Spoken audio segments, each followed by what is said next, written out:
One in Bayan City on the Tano continent, intruders kick down the Y family gates. They storm into the hall and stop dead center. The E family manager leads them. He sneers at Yun, calling him absolute trash and ordering him to crawl over. Yun just sits there helplessly, head bowed, eyes closed in absolute silence. But this kid is actually a secret genius at the 9th stage of body tempering. Even a lethal dose of poison couldn't kill him, but the E family manager wants him finished. He wants the young man wiped out with a single strike, ordering his soldiers to attack. The soldiers don't really want to do this, but they have no choice. Suddenly, Yun stirs. He snaps his eyes open and coldly warns them not to even bother apologizing. Then something impossible happens as the young man's gaze turns incredibly serious. Brutal pain pierces the attacker's arm, followed by the sickening crunch of shattering bone. The villain only has time to shriek in agony before Yun snatches his sword to strike. He cuts down his enemies. Standing tall over them, he offers a bit of advice. His simple tip is that they should actually fight first before bragging about a victory. After all, talk is cheap, and he's the one standing victorious right now. The shocked attackers look at each other, wondering how a heavily wounded guy did this. He was supposed to be dying of poison, yet he just ended their ally effortlessly. They see his cultivation is fully restored, and they are completely baffled. Yun doesn't bother hiding the truth and decides to tell them his wild story. Originally, he was just an ordinary high school senior, obsessed with playing video games. But out of nowhere, he woke up reincarnated as the young master of the Eve family. Right away, blinding pain ripped through him as he realized he'd been poisoned to death. He was coughing up thick blood, his physical body and mind completely ravaged by toxins. Yet somehow, overnight, he had transformed into a legendary martial arts genius. He had no idea what to do next, but luckily, his agony didn't last long. A stream of digital system notifications suddenly started flashing right before his eyes. The broken Multiverse Devourer System had officially activated just for him. He quickly realized the massive pile of poison in his veins was still lethal. With no other choice, Yun triggered his new ability to absorb and consume the poison. In an instant, the toxins cleared, and his overwhelming strength came rushing back. More game alerts popped up, updating him on his ridiculous new power level. He had skipped right through the ranks, instantly landing at the 3rd stage of body tempering. His combat skills skyrocketed, turning him into an absolute beast of a warrior. The manager listens to this wild tale, but remains completely unimpressed by the explanation. He only wants to know how Yun magically restored his shattered cultivation.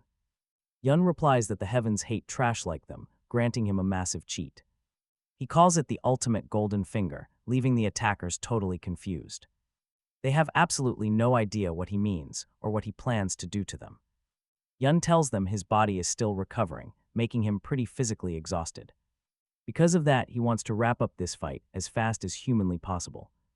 Right on cue, another system alert pops up with a free beginner's gift pack. And what is inside? The system awards him a 1 million point attack speed boost. It is an insanely broken divine ability, and it is fully active right now. The manager screams at his men to charge and chop off the young man's limbs before it is too late, but Yun just whispers a cold warning. His speed just tripled. What is happening? The manager's face twists in pure agony. Suddenly, a massive pillar of fire erupts right between him and the young man. His body is launched 20 meters into the sky like a helpless feather. Before crashing down, the villain lies there. His eyes roll back as he struggles through the blinding agony, drawing his final, ragged breaths. Even Eung did not expect this level of power, though he gladly welcomes the massive upgrade. He loves this insane new speed, and his explosive strength has grown absolutely massive. In these final moments, only one burning question tortures the dying villain. How could a mere kid possess such terrifying speed and power? Eung just smirks. Eung tells him to ask the god of death or the king of hell. He slowly steps forward. Eung approaches the dying manager, placing a cold hand directly on his forehead.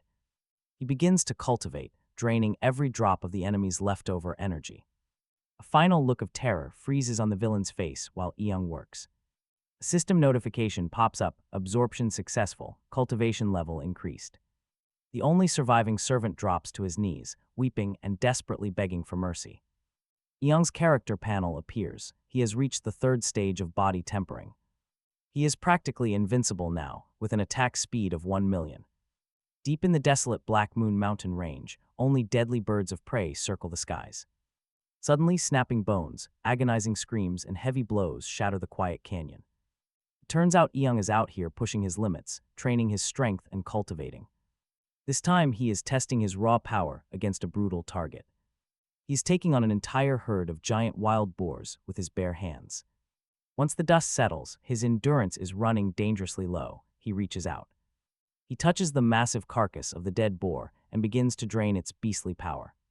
A system alert pops up. His attacks now contain a special beast essence. He has absorbed the traits of the thick-skinned king of wild boars, boosting his tempering. He has reached the 5th stage, reviewing his new stats with immense satisfaction. His physical form has advanced to the elite 5th stage of body tempering. But get this, Eung realizes his system can absorb far more than just cultivation. It can also consume pills, martial techniques, and rare spirit stones. He even processed the manager's hidden treasure, converting it directly into high-grade pills. This instantly boosted his own cultivation level to whole new heights. Even better, he discovers that vicious demons are prime targets for absorption. These beasts range from rank 1 to 9, perfect for fuel. To drain them, Eung realizes the target simply has to be dead or severely wounded.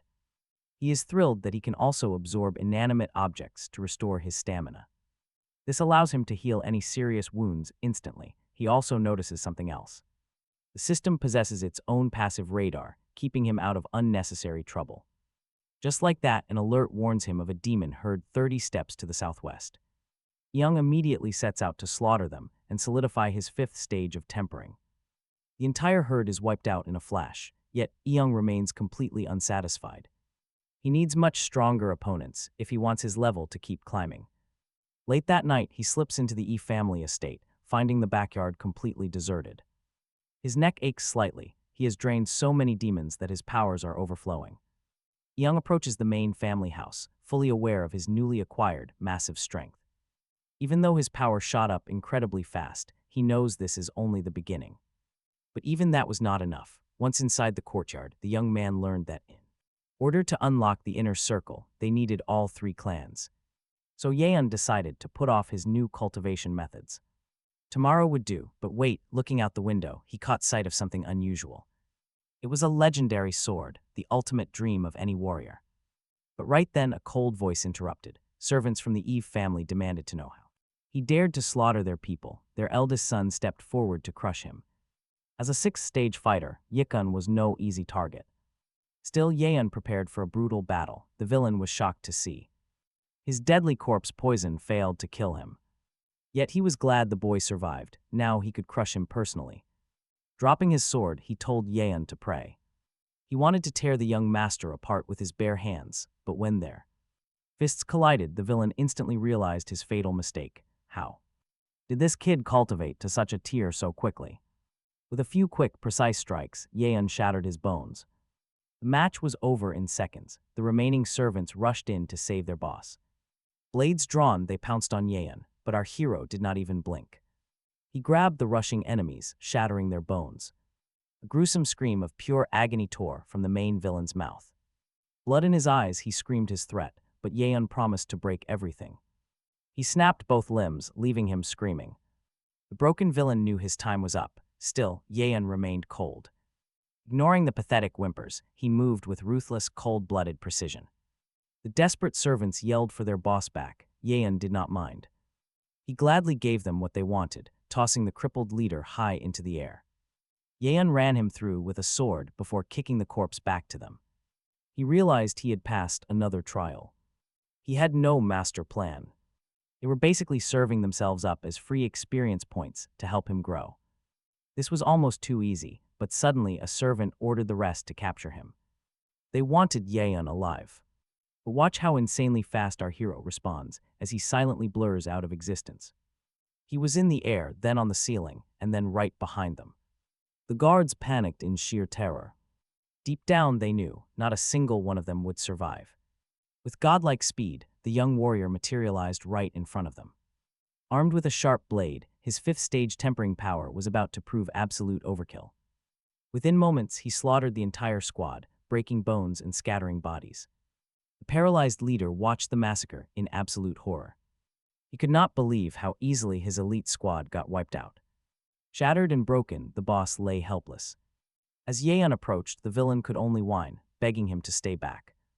Yeon recognized this pathetic coward. The snake shrieked in terror as the young master prepared his final blow. It was time to give him a taste of his own medicine. Aang unleashed his fiery, poisonous palm. Unbearable agony ripped through the villain's body. Everything inside him started to melt. Wild flames devoured him from within. The desperate enemy screamed for death. He threatened to hunt Aang down and make him pay for this humiliation. But Aang did not even flinch. He coldly replied that the villain stood no chance. There was no future for him because something big was about to go down. With his enemy mortally wounded, Aang began the cultivation absorption process. It was a total success. His body tempering shot straight up. He officially reached the 6th stage. Aang declared he had fully repaid his debts tenfold. He ordered the broken villain to get the hell out of his territory immediately. The enemy crawled away, utterly drained and reduced to a pathetic empty shell. Yet Aang's face remained burned into his memory. Burning vengeance was coming. Vengeance was near. Aang turned his back and walked away. The defeated enemies lay scattered in the courtyard, begging to summon the elder. Aang ignored their pathetic whimpering, stepped over their bodies, and walked into the Yi family mansion. He felt pretty good. Not only did he absorb a massive amount of raw cultivation, but he also snagged the key to the great elder's secret treasure trove. Aang was no fool. He knew the father of his fallen enemy would want blood. That man would show absolutely no mercy once he returned to the Yi family estate. The elder was a second-degree master of the fearsome Blood Kai sect. Nobody could rival his speed and raw power. Aang knew his own limits. Sitting at only the 6th stage of body tempering, even triple speed was not enough. Defeating the elder was impossible right now. He had to level up immediately. Just then his system alerted him of a massive treasure nearby. It lay just 5 meters to the southeast, so he rushed there instantly. Slipping through the long, dark corridors of the elder's manor, he found a door. He unlocked it with the key, stepping into a mind-blowing hidden hall. The massive chamber was packed to the ceiling with gold, diamonds, and precious gems. There were weapons and rare scrolls everywhere. He felt exactly like Alibaba in the cave. Aside from raw wealth, there were tons of highly useful items waiting for him. He absorbed the rare Shuyan grass and 5 second-order pills right on the spot. Next, he quickly mastered the powerful sword of spiritual radiance technique. This advanced martial art pushed him all the way to the 9th stage of body tempering. His overall tier rose to advanced yellow, and his attack speed reached 1 million. Points which also tripled. Aang kept popping pills, finding them incredibly effective. But his biggest prize in the horde was the sword of spiritual execution. He successfully claimed the elder's ultimate weapon as his own. Holding it, his confidence soared. A third-order weapon was capable of incredible feats. It could easily clash with the martial arts of legendary great masters. Aang stored the blade inside his pocket system dimension for instant, easy access. Luckily, his storage inventory was infinite, perfect for hoarding emergency healing potions. By the very next morning, Aang set off for home with nothing left to absorb. He had completely cleaned out the vault and was fully ready to slay the elder. He would do it using the old man's own weapon. Aang was stronger than ever. With massive experience and upgraded skills, he started heading home. Suddenly, a shadow fell. A voice rings out from behind him. Yun turns around and recognizes his own servant. Butler is completely out of breath, with sweat streaming down his face. Instead of resting after his hard work, Yun had been wandering these mountains. He asks why his favorite butler is out here instead of staying home. But the servant ignores the question entirely, looking absolutely panicked. He urgently begs him to hurry back. There is massive trouble at home. His father is desperately sick, coughing up blood in his final moments. The once mighty head of the family lies wrapped in heavy bandages, near death. Back at the house, a young servant tries to keep the dying man in bed. He tries to reassure him that Yun will return safely very soon. Right then, Yun suddenly steps through the door of his family home. He stands before his father, who has been desperately holding on just to see him. The dying patriarch looks up with immense effort, barely believing his own eyes. His boy is alive. He finally returned. Now the old man can rest. What happened? Who dared to lay a hand on his father? Butler explains the grim truth of how the patriarch got so terribly hurt. He was gravely injured while venturing deep into the misty swamp. He went to hunt demonic beasts, but his real mission was different. He was searching for a cure for his son, paying with his own life. Holding back a bloody cough, the father demands they bring the elixir quickly. It is a rare medicine that can purge 30% of the poison from Yun. This second-order elixir is meant to clear the toxin and boost his cultivation. Now watch, even on his deathbed, he only fights for his son. His ultimate dream is to completely rid his child of that fatal poison. Yun is stunned. His father risked everything for just a partial cure. He truly feels like he does not deserve such an incredible fatherly love. It shakes him, truly. His father's devotion runs incredibly deep. Moving closer, Yun gently places his hand right over the chest wound. He channels his energy. His current power is more than enough to start healing. Shock washes over the room as the golden light begins to work miracles. Yun explains that he received profound guidance from an incredibly powerful mentor. The poison is totally gone, and his cultivation has reached a whole new level. He proudly reveals that he has already reached the 9th stage of body tempering. His father never has to worry about his safety or weakness ever again. Yun pulls out a powerful healing elixir and gently feeds it to his father. The patriarch asks where these legendary pills came from. Was it the mentor? Yun chuckles nervously, admitting he actually looted the grand Yanhai treasury. Not only that, but he completely ruined their eldest son's martial future. Absolute silence. Everyone in this room is completely frozen in disbelief. The servants watch with sheer terror, trembling at what this means. Attacking the great elder's family is basically a declaration of war. They hold their breath, waiting for the patriarch to explode in pure fury. But instead of anger, a proud smile slowly spreads across his father's face. He is thrilled. Honestly, he expected nothing less from his bold son. Even so, everyone knows the furious Yachan is not going to let this slide. He feared for his son who had crippled their enemy. The father admitted that even as the clan leader, he had been tormented by Yachanhai for many long years. All because his own cultivation was stuck at the very first level. He suspected they wanted to strip him of his title as head of the family simply because 5 of the 8 elders had sided with Yachanhai. From now on, father and son would have to watch their backs. Yeon told his father not to worry if they came here.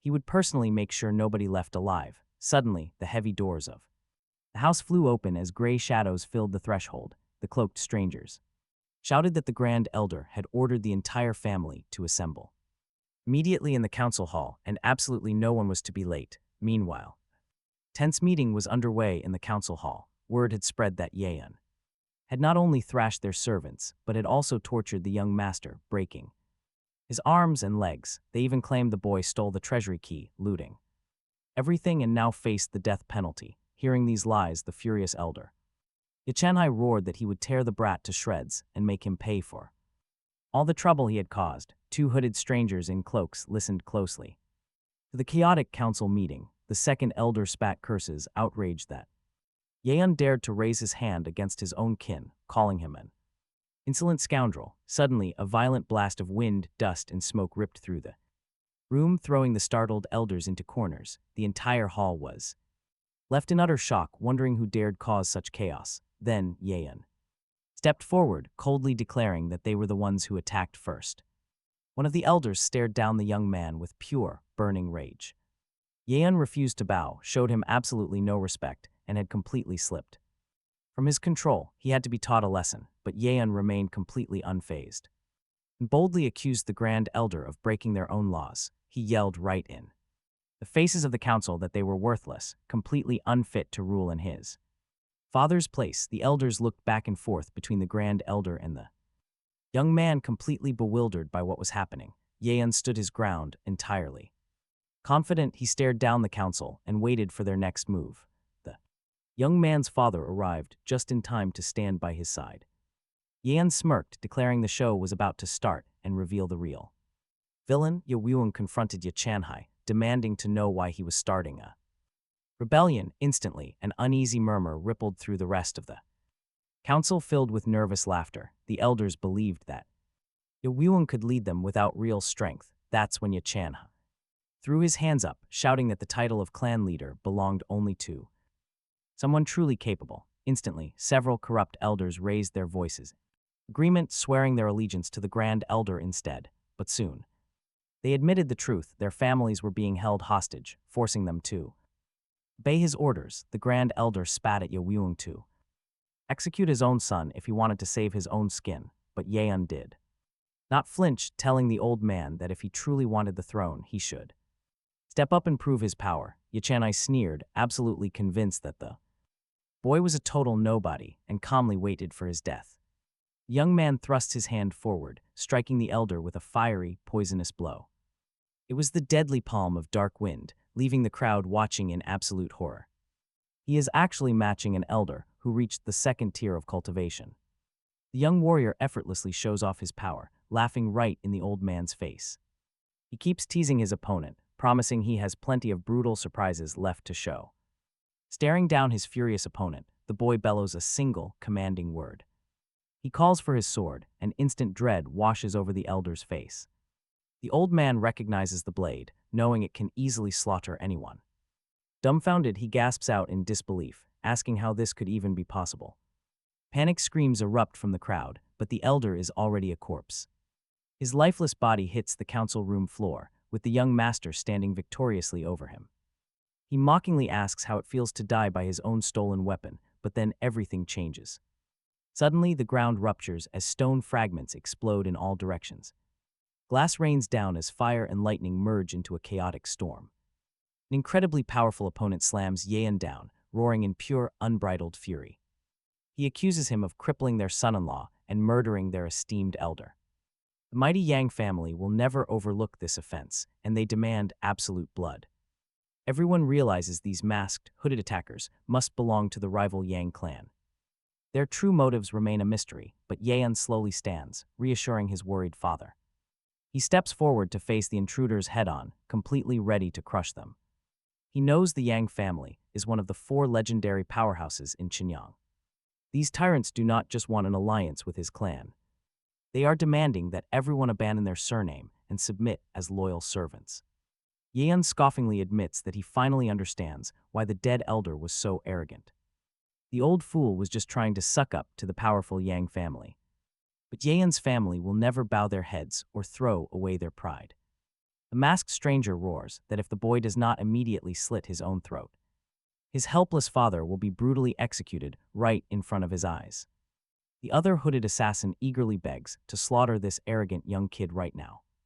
He wants to take both heads before they make their triumphant return home. The masked killers tell Yeon to prepare for death, unsheathing a glowing green blade. But get this, he effortlessly stops the massive weapon with just his fingers. He stares back at his enemies, completely unfazed by their supposedly ultimate attack. With a cold smirk, he mocks them, saying their power level is embarrassingly weak. A horrific scream echoes through the air as his sword slices the attacker in half. The entire family watches in sheer disbelief, unable to process what just happened. Nobody can comprehend how a mere youth possesses such terrifying, godlike strength. But Yeon has no interest in explaining himself, he is just protecting his home. He coldly states that he is simply returning the favor to those who seek his life. If someone comes to murder him, they must prepare to face death themselves. Unleashing his sword of spiritual radiance, he becomes absolutely unstoppable. Gazing coldly at the surviving foes, he generously offers them 2 choices. Either submit to his father and swear eternal loyalty, or be chopped into pieces. The choice is entirely theirs, and Yeon looks directly at their leader. He is highly confident that this stubborn fool will choose the bloody way out. Yeon knew the second brother would never surrender. It was time to act. Unleashing a massive wave of energy from his orb was completely effortless for him, ending the clash instantly. Game over, one quick snap of his fingers, and his enemy lay broken. He was barely holding on, but Yeon had no intention of ending his life. Instead, he offered a choice, giving him one last opportunity to walk the right path. Next, Yeon absorbed his energy, triggering a system alert. His experience skyrocketed, pushing him straight to the Bloodchi realm's 2nd degree. This breakthrough also increased his skill points, granting him access to even more powerful combat abilities. Now he could use 5-fold attack speed. He was absolutely thrilled. Upgrading his spiritual abode to the next level would make his strikes far deadlier than ever. Talk about perfect timing, because new enemies were already creeping up on him. They could not comprehend how he had single-handedly destroyed the Yang family. Staring at the sheer aftermath of the battle, absolute terror quickly gripped every single one of them. Their only remaining hope of survival was to serve the new leader. Refusal meant certain death, but Yeon decided to offer these four servants an unexpected, redemptive choice. Clean up the corpses, do that, and they could restore their lost dignity. As for the 5 wretched traitors, they faced a far darker fate. They would be completely stripped of their cultivation and locked in the deepest dungeon for life. Their faces twisted in a bitter mix of rage, fear, and malice. The reality of their fate was impossible to accept as guards dragged them away. They screamed that the powerful Yang family would eventually take revenge, bitterly cursing that the entire Ye family would soon perish. After the dust settled, Yeon and his father walked together around the quiet temple grounds. His father anxiously asked if he had been injured during the fight, but Yeon assured him he was completely fine. Every last threat from Chun was gone, making his proud father thank him. His father smiled, proudly declaring that his son was finally behaving like a true family head. Soon he would take his place. Yeon wanted to know one key thing. When would the ancient and powerful seal on the secret Black Moon cave finally be removed? His father replied that the 3 great families would unseal it in 10 days. Still, his father could not understand why his young son suddenly needed this highly classified information. The fabled Black Moon Cave was hidden deep within the mountain range. It was kept guarded closely by the 3 great families of Baeon City for many generations. This legendary cave was packed with an incredibly dense spiritual aura. It harbored highly dangerous demonic beasts, but also held an incredibly massive hoard of rare treasures. These invaluable resources made it a perfect sanctuary for elite cultivators. To prevent greedy outside masters from flocking there and completely draining every single rich resource, the great families sealed it 100 years ago to protect it. And they agreed to temporarily break that ancient seal only once every 3 years. But get this, Yeon had much bigger plans for this legendary cave. He knew that the rival Yang family possessed many powerful master-level experts of the Bloodshi realm, especially their eldest son, Yang Luyan, who was at the absolute peak. Yeon realized he would have to find a way to sneak inside the cave completely alone. Ready for the trial, he traveled to a massive, beautiful waterfall. Leaping from the dizzying height of the waterfall, he plunged straight into the deep lake below. With his ultimate goal in sight, he swam deeper and closer to the bottom. He dove into the lake, fully aware that the treasure lay waiting beneath. To stay down, Yun swallowed a specialized underwater breathing pill first. Suddenly, a system notification alerted him that the treasure lay to the south. He was getting close, fully aware that an insanely powerful artifact was hidden here. Deep within this spiritual reserve, another alert flashed across his screen. His experience points had just hit 4,000 from absorbing nearby treasures. Thanks to this energy, he broke through to the 3rd degree of the abode of bloodshed. Not bad at all, tired but completely satisfied, Yun finally emerged from the water. His cultivation had officially reached the 9th stage of body tempering. He maxed out his stats, pushing his attack speed to 1 million points. And right as he stepped out, things take an incredibly unexpected turn. He could hardly believe his eyes. A beautiful, half-dressed stranger was standing there. Right on the shore, her long hair blew in the breeze, her robe fluttering lightly. Seeing him, she instantly flew into a rage and charged, assuming he was a spy. She thought he was peeping on her bath. With zero time to explain, Yun bolted. But she was incredibly fast, easily catching up to him with lethal intent. She unleashed familiar, deadly techniques, completely determined to end Yun's life. All Yun wanted was to explain that this whole meeting was a complete accident. He had absolutely no intention of fighting her, only trying to create some distance. Suddenly, she froze as a spray of dark blood gushed from her mouth. Yun rushed forward, barely catching her in time to keep her from collapsing to the ground. As she stopped struggling, he noticed something dark staining the fabric of her shoulder. It was a deep sword wound, but before he could help, a sudden threat interrupted. A loud crowd of thugs on horseback galloped up, shouting when they spotted her. They yelled that they had finally found her. Their smug leader smiled, looking highly satisfied. He mocked her, sarcastically praising her impressive running skills before preparing to deal with her. He then turned his cold gaze toward Yun, warning him about who they were. He explained that this woman was the exclusive target of the infamous Wild Horse Gang. He told Yun to leave immediately if he valued his life, or face his saber. Yun was already familiar with this gang. They were notorious thieves from near Bayon. The group frequently raided local towns, committing all kinds of brutal, unforgivable crimes. The leader threatened him again, warning that drawing his blade meant certain death. But Yun did not show even a single flicker of fear in his eyes. Fully aware of his new power level, he calmly threatened the bandit leader right back. The leader did not even have time to register what was happening before Yun moved. With a flash of his sword, shredded pieces of fabric exploded into the air. The terrified horse bucked wildly, throwing the leader face first onto the hard ground. Just like that, the leader was dead with a massive wound right in his chest. His subordinates gathered around the dead body, screaming in absolute, chaotic panic. Yun quickly realized these bandits were only at the first tier of the blood cult. They were not worth his time, but the remaining thieves had no idea who they faced. Eager to avenge their dead boss, they charged forward, aiming to tear him apart. It was an absolute wipeout. Still holding the mysterious beauty, Yun barely even blinked. With a single, effortless sweep of his sword, the entire gang was swept away. Immediately, his system notified him that absorbing these 7 souls had unlocked massive rewards. When a mass absorption of all their items begins, the system takes it all.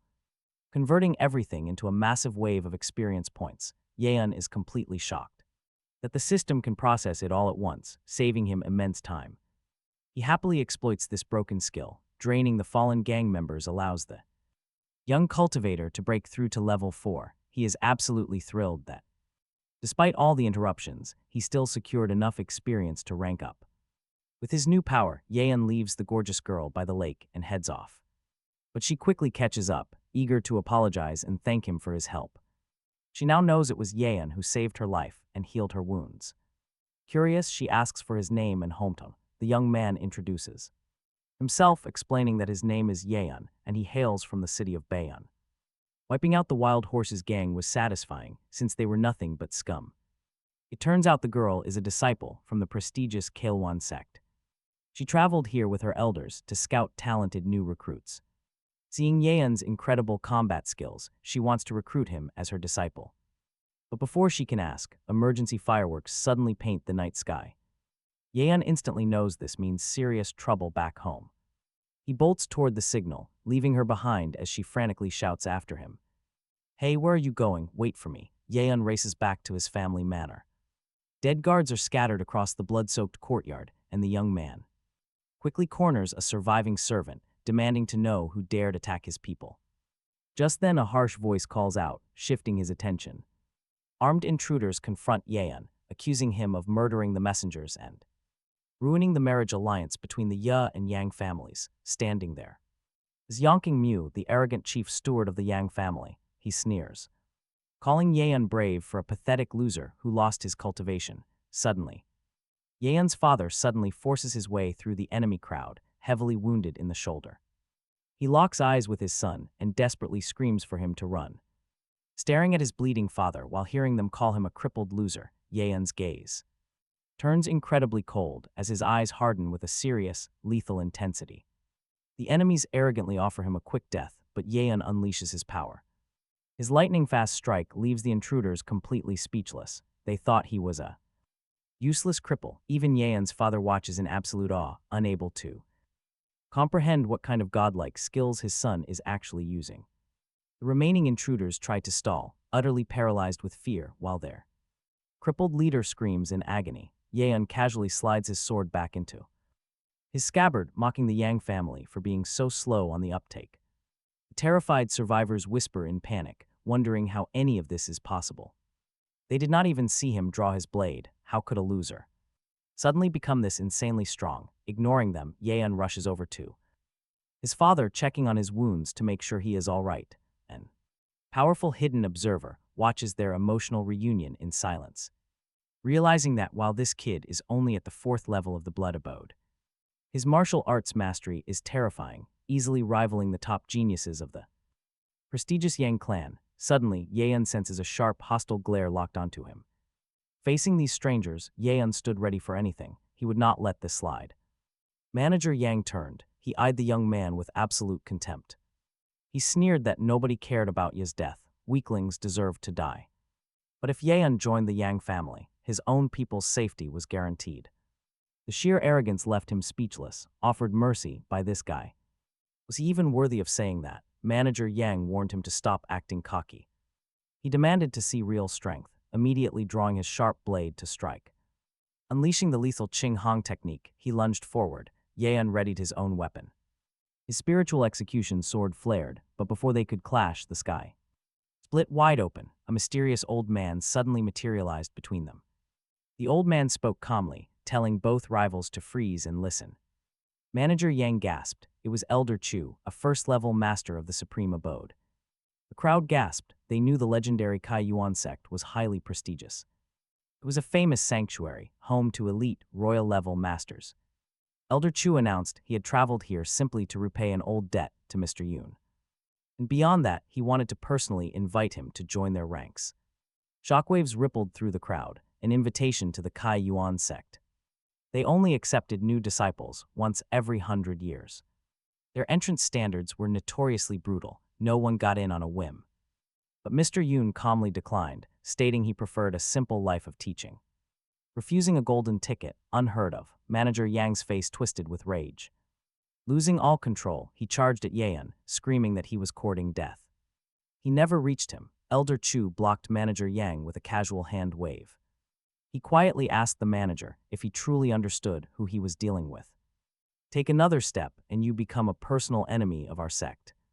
Manager Yang was absolutely furious. He was seething inside, but he was no fool.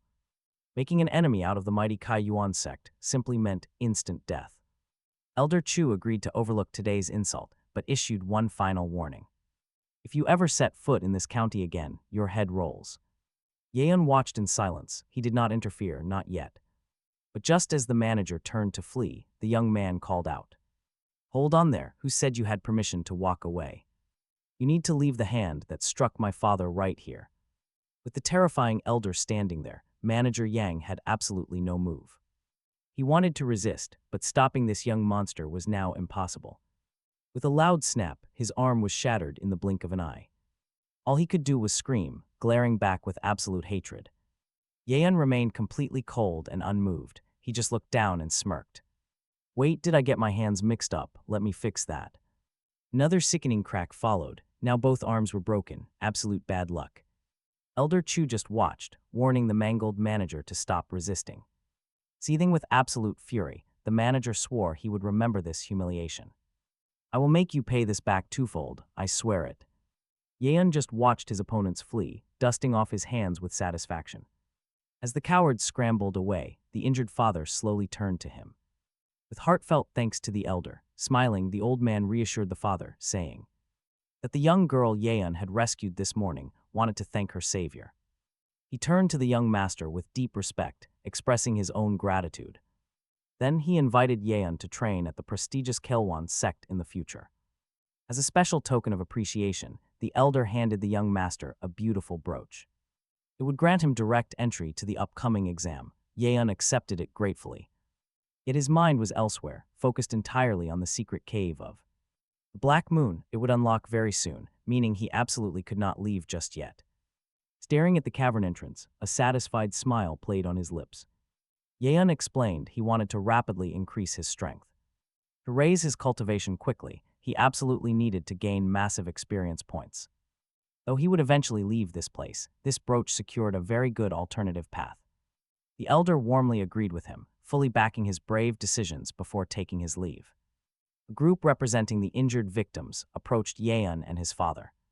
They explained that while everyone survived, many of their best fighters were severely wounded. Going to the Black Moon Cave seemed completely impossible now. They could not make it in 7 days, but Yeon just smiled warmly. He pulled out a collection of items that left them completely speechless. He possessed rare treasures, ranging from high-quality healing elixirs to potent pills. The crowd gasped, utterly baffled by where he obtained such miracles. He kept the truth to himself, secretly recalling how he looted them from thieves. Stored for emergencies, these miraculous potions would now do wonders, healing wounds instantly while boosting their strengths to the next cultivation realm. With their powers restored, they could all explore the mysterious cave together. They would be ready in just 7 days, completely saved by his generosity. Pure joy erupted. Soon, those 7 days flew by quickly. and the majestic Black Moon Mountains welcomed the group of eager travelers. They finally arrived at the legendary cave entrance, dark and incredibly massive. Standing there, Yeon sensed the massive challenges that lay ahead. The goal was close, but a sudden shout shattered the silence. Everyone spun around to find a hostile crowd marching right toward them. Leading the group was a smug manager, loudly demanding the whereabouts of Great Elder. Yeon's father sighed, preparing to deliver some incredibly harsh news. He stated flatly that the useless scoundrel had already been permanently kicked out. This revelation completely stunned the visiting members of the rival Zhou family. They could not believe the once proud Yi family had fallen this low. Snickering, the rivals began to mock them, calling their team incredibly weak. Mockingly, they asked if they needed babysitting inside the dangerous cavern. They laughingly brought up how poorly the Yi family performed in the past. Every single time they tried to enter this cave, absolute disaster struck. Vicious spiritual beasts would instantly attack and send them running in terror. Yeon and his father remained entirely unfazed by the mocking words, listening calmly. Then Yeon took a step forward, staring directly at the Zhou family. He coldly told them that this year he would personally take care of them. Amused, the rivals scanned their energy levels, only to freeze in shock. Some had even reached the 4th level of the abode realm, leaving onlookers completely stunned. They couldn't believe their eyes, wondering how these family members advanced in just days. Managed to advance to the next level in just a few days. However, the young men calmly continued their chat, casually asking why everyone was so shocked, and when they would finally open the Black Moon Cave, you can practically feel the anticipation in the air. From the Zhou family stepped up, proposing a contest to see who was truly the strongest. That would be decided inside the cave itself. Soon, representatives of the 3 clans. Families gathered around and began performing the grand spiritual ritual to open the secret Black Moon Cave. The seal broke without a single hitch. Immediately, representatives from all the families scrambled toward the dark entrance, absolutely desperate to be the first to claim new knowledge and mystical power. Charging like rabid beasts, they aggressively shoved past one another, absolutely refusing to waste a single moment. Yeon, alongside the representatives of his own family, watched the chaos with calm dignity. Soon, they also entered the Black Moon Cave just as they expected. Waves of rich spiritual energy washed over them from the depths of the cavern. The young man suggested they gather the local spiritual herbs for cultivation, allowing their overall power to skyrocket. Everyone gratefully thanked him for guiding them down the right path, and they soon began harvesting an incredibly rich abundance of rare spiritual plants. Suddenly, Yeon received a system alert indicating a massive hoard of sacred treasures lay to the northwest. He decided to head there first before hunting down even more hidden treasures across the entire Black Moon Cave. Once Yeon's group vanished, their rivals cheered and rushed deeper to claim the treasures for themselves. The young heir of the Zhou family planned to take complete advantage of the profound knowledge that the members of the Ye family would acquire, aiming to steal all their treasures. He secretly planned to murder them at the very end. The arrogant young villain assured his servants that no one would ever be able to prove their direct involvement in the death of the Ye family. After all, this place was teeming with deadly beasts, making any official accusations completely impossible. His servants bowed low, praising their wicked master for his brilliant and wise. He proposed telling everyone that a rampaging demonic beast had slaughtered the entire Ye family, and no one would ever suspect the grim truth. But suddenly, a cold sword rested on the startled villain's shoulder. He leaped back in shock, spun around, and found himself staring right at Yeon. His furious guards immediately demanded that he let their master go. The smug villain tried to quiet his men, noting that he was the esteemed young master of the Zhou family. Convinced Yeon lacked the guts to strike, courage to strike, and just like that, a sharp blade sliced cleanly through his opponent. Yeon remained entirely calm, dismissing the frantic guards as a pathetic bunch of useless weaklings. In just a few moments and a few effortless swings of his sword, his enemies were sent flying across the clearing like broken splinters. The young master of the Zhou family sat on the ground, desperately clutching the fresh wound on his neck, unable to believe this kid actually had the guts to strike him. Yeon not only showed he was ready to spill blood, but coldly promised to finish the job. His shaken opponent finally realized he was dealing with a monster who wasn't messing around. In a panic, he warned Yeon that his father would never forgive this crime and would personally wipe out the entire Ye family along. With his son, Yan didn't even argue and agreed he was right. However, Yan didn't understand how the Zhou family would ever prove his guilt. After all, the cave was crawling with beasts, meaning any tragic, sudden death would easily be blamed on them. Young Zhou was left completely speechless. This was supposed to be his absolute perfect plan, leaving no trace of the real killer. Desperate, he realized his only salvation was running as fast as possible. He had to run, but Yan stopped him cold, telling him to wait. He still had one small task to complete, planning to show his defeated foe some very special care. Specifically, he wanted to use his foe's energy for cultivation. Meanwhile, the eerie cave of the Black Moon looked incredibly eerie inside, completely packed with vicious, bloodthirsty wolves. The Yi family guards slaughtered them with ease just before Yan finally arrived. His allies proudly reported they had already harvested all the crystals from the beast pack of second-order wolves, but Yan was completely distracted by a sudden incoming message. He checked his status and realized his overall leveling speed was incredibly sluggish. Even after draining the entire Zhou family squad and consuming rare spiritual treasures, he still lacked experience. Then, another notification arrived. It pointed to a third-tier elixir and sacred green fruits to the southwest. Yan instantly set off to claim them all. He ordered his companions to stay put while he went to claim the treasure. These rare materials could only be secured by a royal-level master. Yan knew his companions simply wouldn't stand a chance. They couldn't survive the harsh obstacles here, as the cave was guarded by vicious dark wind bats and high-level demonic beasts. Undeterred, Yan boldly charged straight into battle. He engaged them in combat, wanting to farm easy experience. Suddenly, the bats unleashed a devastating sonic barrage, but Yan stood his ground and resisted with everything he had. The monsters scattered, dying one by one. Next came an even bigger threat.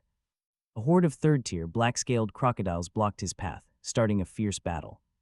Yan had no choice but to completely annihilate them. Soon, the beasts met the exact same brutal fate as the bats. To end this, Yan unleashed his legendary sword of spiritual radiance technique, which proved incredibly useful.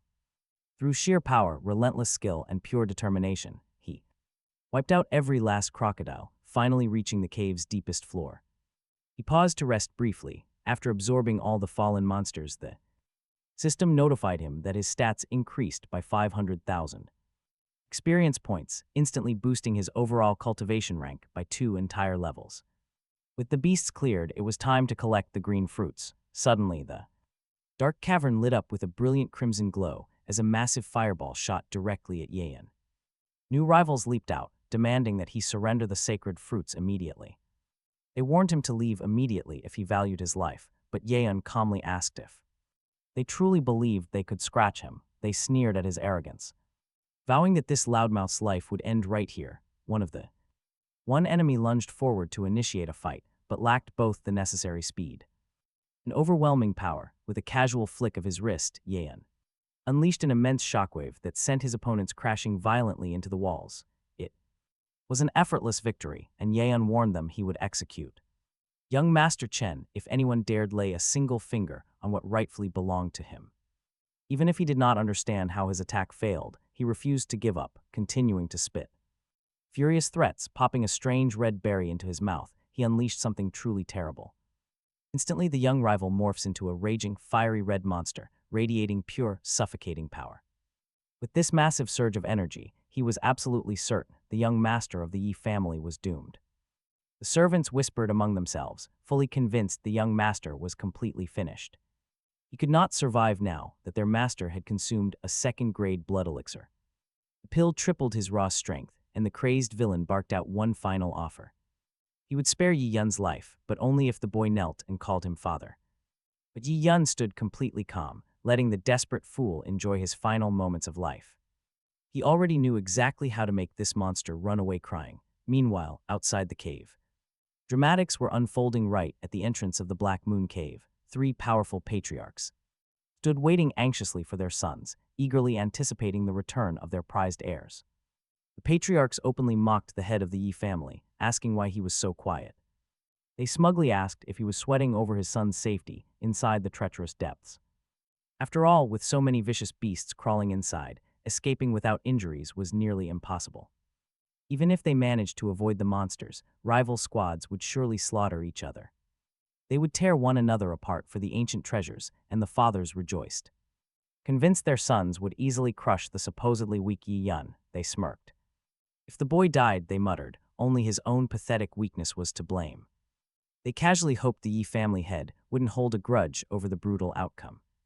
But Yi Yun's father simply smiled, admitting he was actually quite worried about his son. However, there was a twist. He wasn't at all concerned about the boy getting hurt.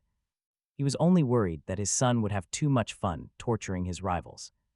A sudden crash shattered the silence, instantly pulling everyone's eyes to the cave. The patriarchs whipped their heads toward the exit, their arrogant smirks instantly turning to horror. Amidst a massive explosion of smoke and dirt, battered bodies came flying out of the cave. Loner fell completely limp and lifeless straight into his father's frantic arms. The panicked patriarch desperately demanded to know what happened, but the dying boy could only scream in agony, "It hurts, help me," just moments before drawing his final breath. He wheezed out the truth. Yi Yun was the one who did this. Right on cue, Yi Yun stepped out of the cave. He smugly told the Gen patriarch that his son begged for mercy.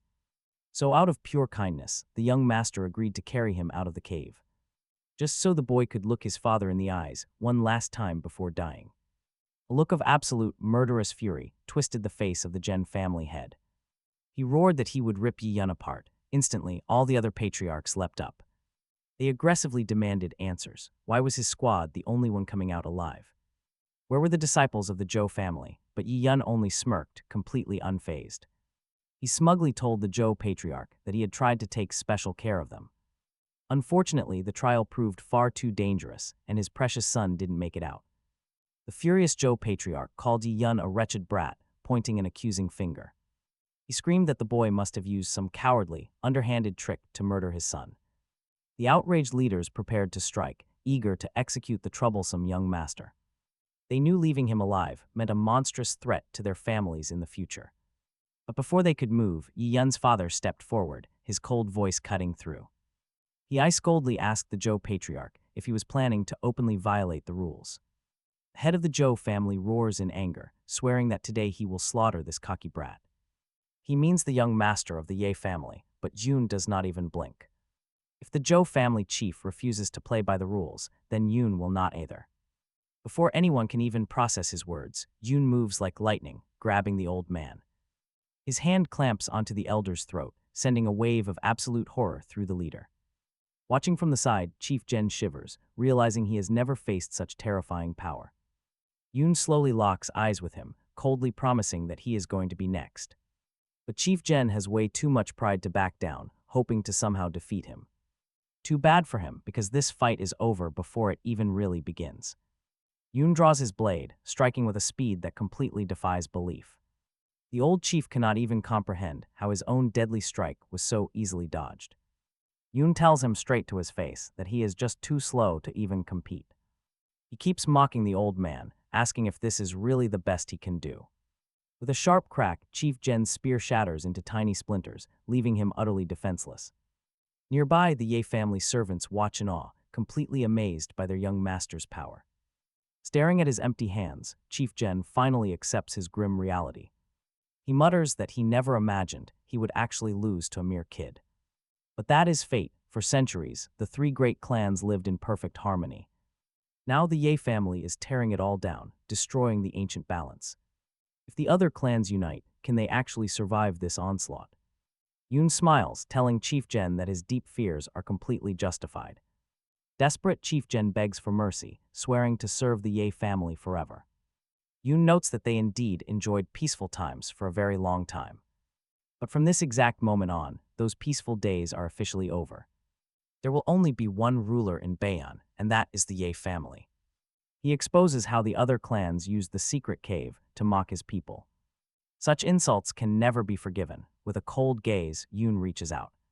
He aims his hand directly at the chief, telling him their precious bond is worthless. Since they love their alliance so much, they can burn together in hell. Chief Gen stares blankly at that outstretched hand, unable to believe his fate. A second later, his cold, lifeless body collapses heavily onto the dirt. Yun easily finishes his cultivation, fully absorbing the massive surge of energy. Over in the city of Bayon, the scene shifts to the Zhou estate. Here, the ruthless commander of the wild horse gang, Han Lei, is losing patience. He impatiently demands to know how much longer they must wait. Brother Zhou quickly tries to soothe his anger, telling him to stay calm. The Grand Master has not signaled yet, which means they simply have to wait. Han Li snaps back, asking if hiring them means he doubts their skills. He asks if Zhou really doesn't trust them to get the job done. Brother Zhou quickly reassures him, insisting that he has absolute faith in them. He knows their deadly skills, but they must stick to the strategy. They simply need to wait for their leader's grand plan to succeed first. Meanwhile, each clan is choosing their top warriors for the treasure hunt. They are all heading to the secret cave to hunt for ancient relics. And once the Chen family lets their guard down, they strike. Their master would strike first, and then they would swoop in to rescue them. All that remained was to wipe out the family heads and crush their main forces. Without leaders, the rest would have absolutely no reason to rebel. That was the plan. Brother Zhou laid it all out for the gang leader, who immediately approved it.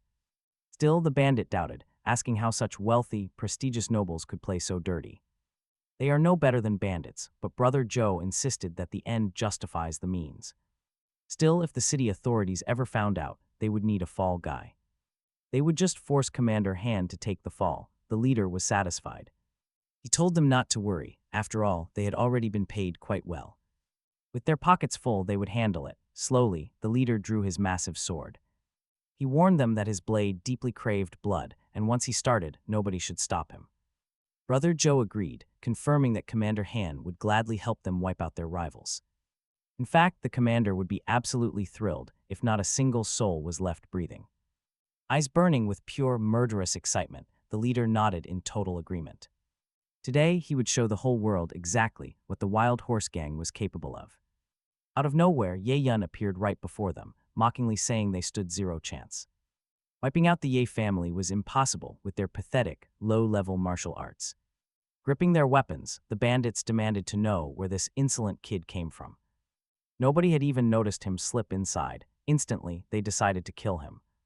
He had clearly signed his death warrant, yet the young man did not even flinch. With a totally calm face, he told them not to count on a victory. He knew his overwhelming power too well. In a flash, a sword lunged forward. The blade ran Brother Zhou straight through, giving him zero time to even scream. His limp, dead body flew across the hall, crashing down right at their feet. Horrified, the leader ordered his remaining men to tear the boy to pieces. They needed to avenge their fallen comrade, but the young warrior remained totally unfazed. He calmly promised that the entire gang would die today. Just then, the doors shattered. The chief of the Zhou gang stumbled inside, bloody, heavily bruised, and completely broken. Staring at the piles of dead bodies and his slaughtered men, he collapsed in horror. He fell to his knees weeping, sobbing over and over that this was impossible. Standing over him, On smirked, casually mentioning he forgot to warn him about his allies. Specifically, their sudden and violent demise. The young warrior stood with absolute confidence. Fully convinced of his righteous cause, he coldly stated that they had all gone to hell. Outside the Zhou family courtyard was a total graveyard, littered with fresh corpses. The agonizing groans of dying bandits echoed faintly from the dark corners. Walking among the dead, he noted that the Zhou and Zhen families had messed up. Together with the Wild Horse Gang, they made 3 unforgivable mistakes. He wanted to break the will of the defeated Zhou family patriarch, who still clung to life. Despite his injuries, the old man weakly resisted, so the young warrior continued. Their very first mistake was thinking they could ever provoke the Yi family. Their second mistake was foolishly believing they could actually compete. The third and final mistake was angering him, the most vengeful of them all. As an elite member of the Yi family, he was merciless, Chief Zhou growled back. He warned that killing them would bring ruin, especially if the mayor investigated. The Yi family would pay, but the young man just smirked at his empty threats. There was no choice. Anyone who refused to submit today would die immediately. That was the end of the matter. Right then, the estate's heavy doors swung wide open. And representatives of the Yi family stepped inside. The anxious father rushed straight to his son, asking how he was holding up and if he needed backup, but the young man replied that he needed to visit the Zhen family. He left all the arrangements to his father, who, in turn, began to worry that his son would lose himself in a bloodbath of revenge. 3 days quickly passed. Servants began carrying the massive treasures of the Zhou family into the Great Hall. The father, son, and their head steward accepted the chests and recorded every detail. The leaders and young masters of the Zhou and Zhen families, who were complicit in the murder of the Ur family students, were completely eliminated. Now all the clans. And Bayern looked up to the Ye family with awe. The uncle reported to the young master that during their searches, all the enemy treasures had been confiscated and hauled straight to the Ye family estate. The father admitted to his son that this time they had survived this deadly crisis only because of his ruthless nature. If it weren't for the young man's brilliant mind and raw power, the Ye family would have long since disappeared from the city of Bayan. Suddenly, the main doors burst open and a panicked messenger rushed into the hall, shouting for the father and son to listen closely. He gasped that the city governor was summoning the young master immediately. For questioning, without any hesitation, the young man obediently made his way to the governor's grand palace, only to find a massive squad of heavily armed guards gathered.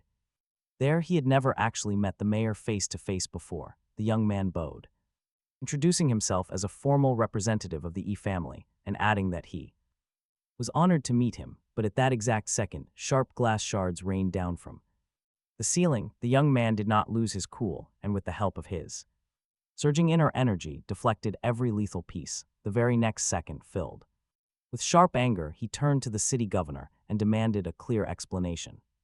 The mayor slowly turned around to face him, praising the boy for his incredibly quick reaction, admitting he was deeply surprised that someone so young could have actually reached the 9th level of the Bloodshi realm without showing even a single hint of fear. The young man stared right back at the city governor, who was sitting completely motionless in his chair, and calmly asked if he truly planned to press charges. The mayor confirmed his threat, demanding to know what the boy's reaction would be.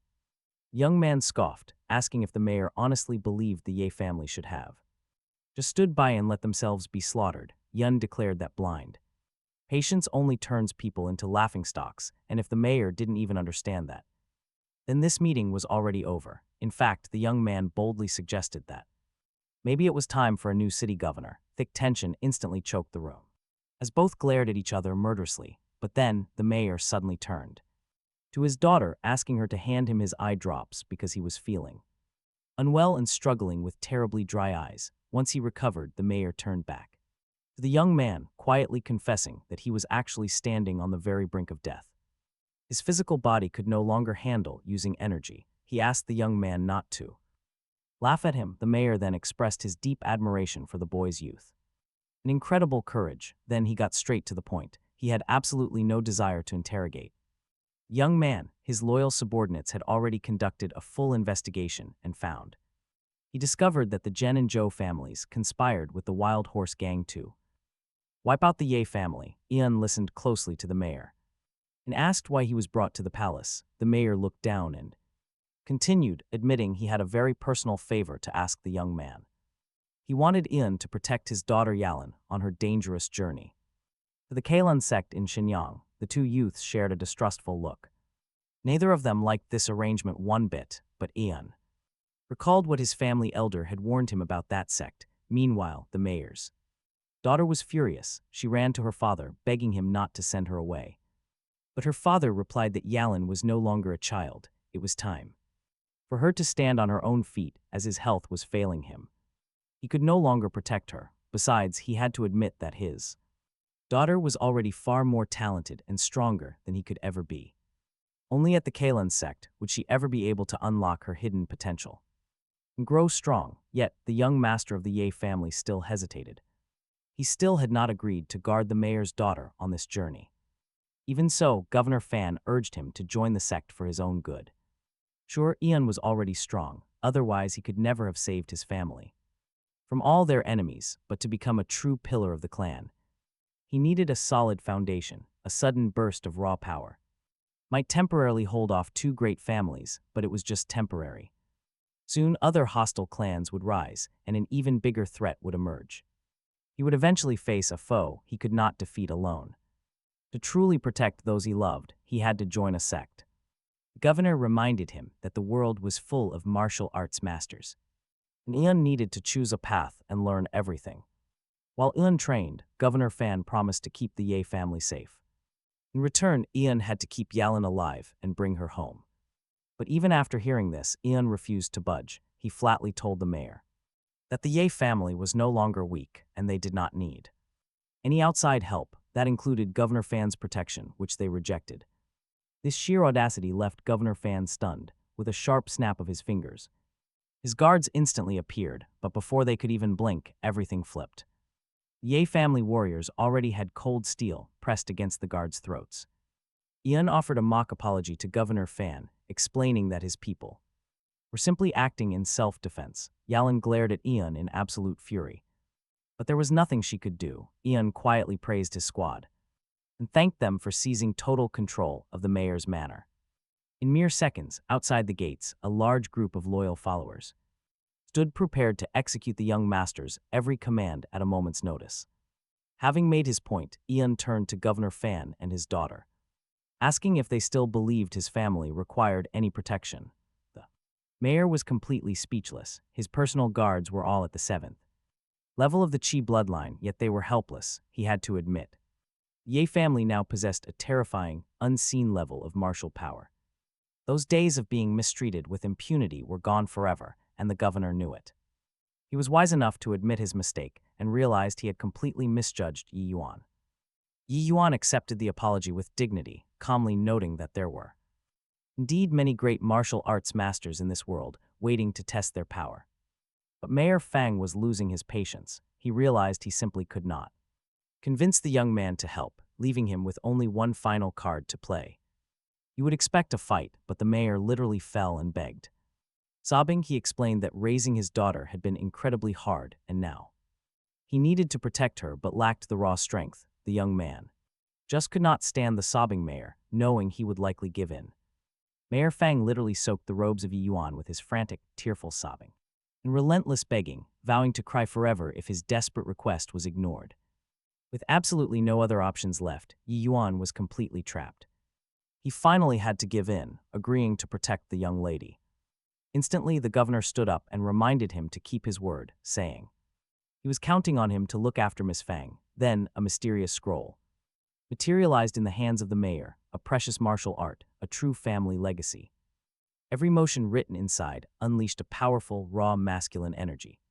Sadly, Miss Fang could not practice this art, so the governor offered the secret scroll to Yi Yuan as a token of his gratitude. He scanned the technique and realized it was a rare Earth-level martial art. Accepting the manual, Yi Yuan promised to escort Miss Fang to her destination. They set off within 3 days, quickly reaching the busy county of Kimyan.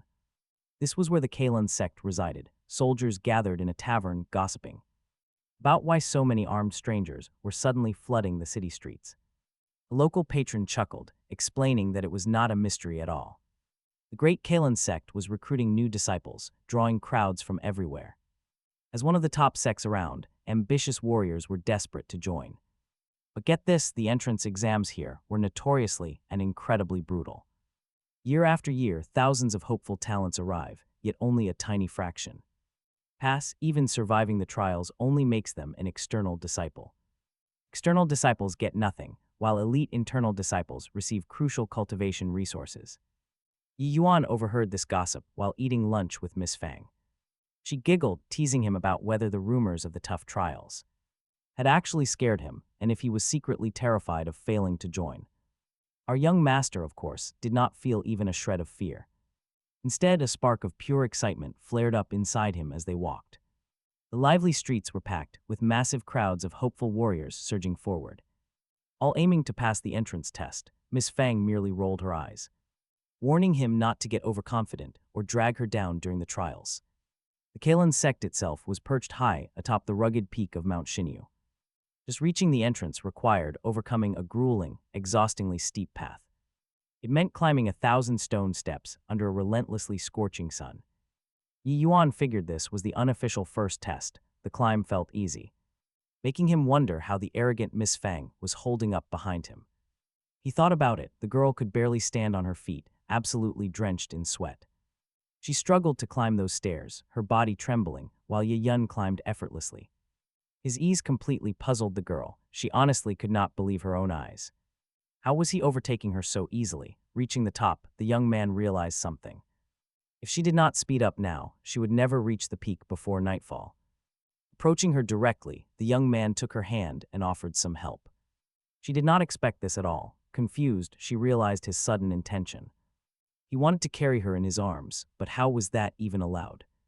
The solution came naturally. Grabbing her by the arms and legs, he lifted her. He told the girl to stay completely still and not grab his hands to avoid slowing them down. With a quick swing, he settled her safely onto his outstretched arms. The young man carried her straight toward the mountain peak, sprinting at a wild pace. He moved so fast that the other applicants and guards could not see him clearly. A pure flash of lightning. Honestly, you should have seen their stunned faces. They slowly realized that something truly incredible had just rushed past them. The warriors finally put it together. That was none other than Ye Yun of the Ye family. Reaching the peak, the guy set down his delicate burden, making her cry out in surprise. She let out a sharp ouch and scrambled to her feet, insisting she made it up alone. Even though her head was spinning, she tried to act tough. Meanwhile, two sect leaders waited. They stood at the peak, congratulating the group for passing this grueling first trial. One administrator spoke up. Since everyone made it here, they clearly wanted to join. However, this sect does not accept just anyone who manages to climb the mountain. Disciples must be at least 18 years old and have reached the Shi blood level. To test this, they presented the sect's official power-determining stone.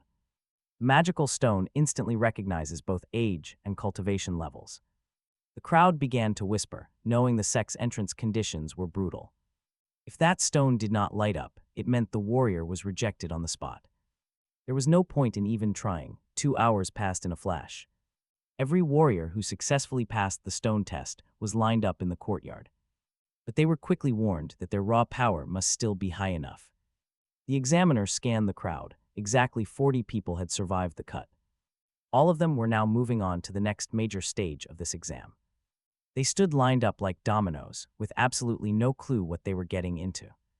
They passed the older sect members, who smirked and watched the rookies with amusement. Soon, everyone arrived at the Grand Cayenne Sect Combat Arena. This was where the warriors had to fight each other to prove their real worth. The applicants queued up. Standing right behind Ye Yun was the city governor's daughter. She waited patiently for her turn, keeping her head low in the crowd. An elder confirmed this was the final test. Survive this, and you are in. Winners would officially become disciples of the Cyan sect. The rules were simple. Just fight on this rectangular platform. The 20 people who stay standing will win. Any weapon is allowed, but no one is permitted to seriously wound or kill. With the basic guidelines set, the organizer loudly gave the command to begin. Immediately, the chaos erupted. Meanwhile, an elite sect disciple watched the scene closely. He watched the newcomers with keen interest, trying to spot any hidden gems. He wondered if there were any truly strong opponents among the new recruits. Another disciple approached him, suggesting they place a bet on who would make it. They watched Yeon with keen interest, thinking he actually had a solid shot. He seemed decent enough to pass, so they wagered 5 third-level life force elixirs. Another student went all in on the massive contender, standing right behind the youth. That guy looked absolutely formidable, with every chance of securing a spot. The disciples laughed and joked around, teasing each other about the stakes. They warned each other not to cry if they lost. Meanwhile, Yoon overheard a rumor. People were whispering about Kaoyan, the once-in-a-generation genius of the Cao family. 4 years back, at just 15, he shattered his way into the Blood Kai realm. And by now, his cultivation had already reached the first stage of the Supreme Realm. Hearing this, the onlookers started arguing, accusing one another of cheating. It was not fair to wager on someone whose monstrous strength was already guaranteed. Suddenly, the organizers declared the start. The brutal selection trial had officially begun. A chaotic and intense melee erupted in the courtyard as the hopefuls clashed. Every single fighter unleashed their maximum potential, pushing past their absolute limits. With so much on the line, one young man proposed teaming up with a girl. But mid-fight, Yeon suddenly halted and called out to the sect administrators. The entire courtyard froze, every eye turning to see what he was up to. It was finally time to play his trump card. He calmly made his announcement. He presented a token, wanting to use it to bypass the trial entirely. The administrators instantly recognized it as the second elder's personal brooch. Since he already carried the second elder's seal, he he was officially exempt from testing. No one dared to touch him now. Quite pleased, Yeon was escorted to the sidelines. He got a front row seat to watch the remaining warriors tear each other apart. The city governor's daughter stared in disbelief, demanding to know what just happened. She asked if he was really going to abandon her instead of fighting together. Yeon simply smiled, explaining he could not protect her forever. She needed real experience. If she wanted a permanent bodyguard, she might as well just give up right now. That blunt piece of advice deeply stung the young beauty's pride. She did not need a savior. She wanted to pass this test on her own merits. She was determined to become an official disciple and prove her own worth. Unleashing her whip, she lashed out at the incoming attackers with incredible precision. Watching from the sidelines, Yoon grinned, realizing his reverse psychology actually worked. Teasing her was definitely the right move, even if he did promise to protect her. He knew that helping her grow stronger was far better than just shielding her. In this world, only life-or-death combat could truly forge a real cultivator. From here on, her fate rested entirely in her own hands. Meanwhile, those two gambling disciples started bickering all over again. The one who bet on the genius of the Ye family was absolutely gloating. The loser accused him of cheating, smelling something incredibly fishy about the bet. The bitter loser warned him not to celebrate his victory too quickly.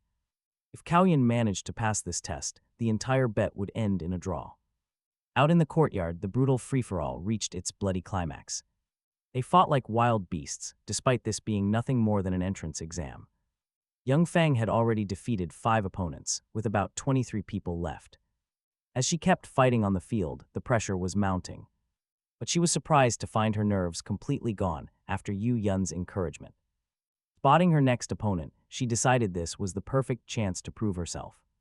But her next opponent was tricky, proving to be quite a formidable threat. He managed to slip past her guard, suddenly catching her completely off guard from behind. Cold steel pressed against her neck as the man held her by the throat. Trapped in his grip, she had to listen as he began to openly mock her. He sneered, asking why a weak girl even bothered coming to the Kangyun sect. "Give up," he hissed, "or I break your neck." Meanwhile, Yu Yun watched. Even under threat, the fierce look in her eyes kept him locked onto the fight. Gathering every bit of her remaining strength, she spat back a final warning. "Never underestimate a woman," she growled, "because it is going to end badly." With a sudden burst of power, young Fang slammed the arrogant fighter away. He was utterly crushed, sent flying and crashing hard into the dirt. She secured another impressive win, while her opponent lay broken on the ground. He was left staring at the sky, entirely shocked by his sudden defeat. Immediately, the gazes of every applicant in the courtyard locked onto young Fang. She had escaped a deadly hold, proving she possessed real, undeniable power. She was definitely ready for the sect. Yu Yun approved of her performance. Though his face remained entirely expressionless, his cold eyes showed a slight spark. Young Fang steadied her breathing, preparing herself for the next challenger to step up. This next guy was furious, screaming a battle cry as he charged her. But just before he could strike, a hand clamped down on his shoulder. The attacker was instantly frozen in place, unable to struggle or move forward. It was Yu Yun. Talk about instant karma. He brutally broke the villain's legs. Yu Yun stared down at his target, who was screaming and cursing in agony. Grabbing the groaning cheat by the hand, the young master made his move. He called him out for trying to use hidden poison after losing a fair duel. The dirty fighter shrieked in pain, his voice echoing across the courtyard.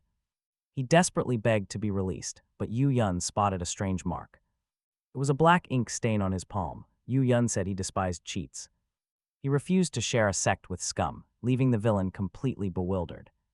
In a panic, the cheat tried to remind him of the exam rules. He claimed that Administrator Zuo explicitly prohibited attacking anyone with a pass. But that rule only protected official recruits, not a piece of trash like him.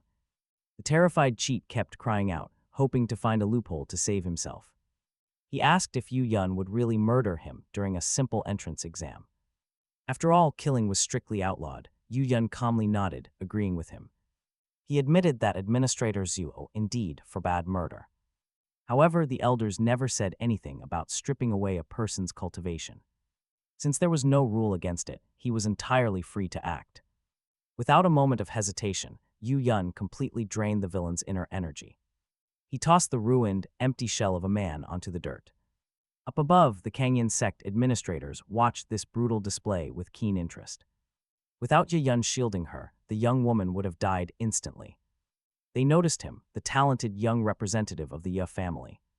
Possessed incredible speed, he was absolutely worthy of their elite sect. Yun turned to the administrators. He flat out refused to study with such scum, asking if teaching him a lesson broke any rules. The administrators quickly confirmed they saw no issue with Yun's actions. He was definitely not a rule breaker. Soon after, the beautiful Shaiwen Ken approached Yun, thanking him for saving her life. The young warrior accepted her gratitude. However, he warned her not to relax, since many opponents still filled the courtyard and the test was ongoing. Up above, the older students watched. One of them happily teased his defeated comrade, who now saw Yun as his main problem, and swore to remember this grudge. Half an hour later, the courtyard was completely littered with defeated candidates. Yungfen looked around with utter satisfaction. The test was almost over and she could finally rest. She turned to a rival, thanking him for the chance to win. The boy honestly admitted his skills were inferior to hers. Another strong warrior finished the test with a victory. It was Hui. Finally, the administrator raised his hand, announcing that time was up. He declared that the remaining 20 candidates had passed, meaning they had all become external disciples of the Kalen sect. Everyone was mentally and physically drained. Yungfen could barely stand on her feet, utterly relieved to realize she had passed. Yun watched, realizing the beautiful Shaiwen Ken was highly skilled in battle, while Hui would be a worthy rival later.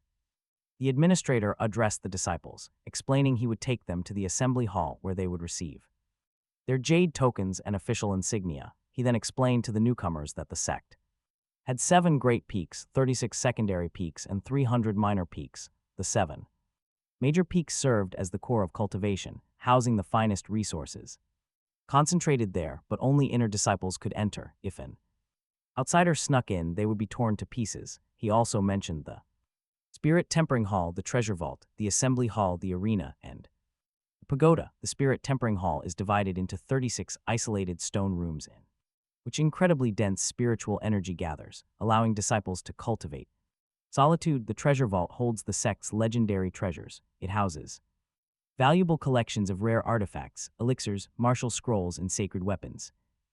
Assembly Hall they just visited was meant for planning sect affairs, handing out daily tasks, and managing missions. The administrator added that the combat arena and the 7-story pagoda were not yet open to the newcomers, meaning they would learn about those facilities later on. The administrators then announced that everyone would receive introductory rewards, jade tokens, storage bags, and 5 spirit stones. These special stones are used as currency within the sect. In the future, the disciples would activate their tokens to receive more spirit stones as a regular salary. In this place, all passed status and wealth meant absolutely nothing inside the Kalen sect, which meant they all had to start from absolute scratch.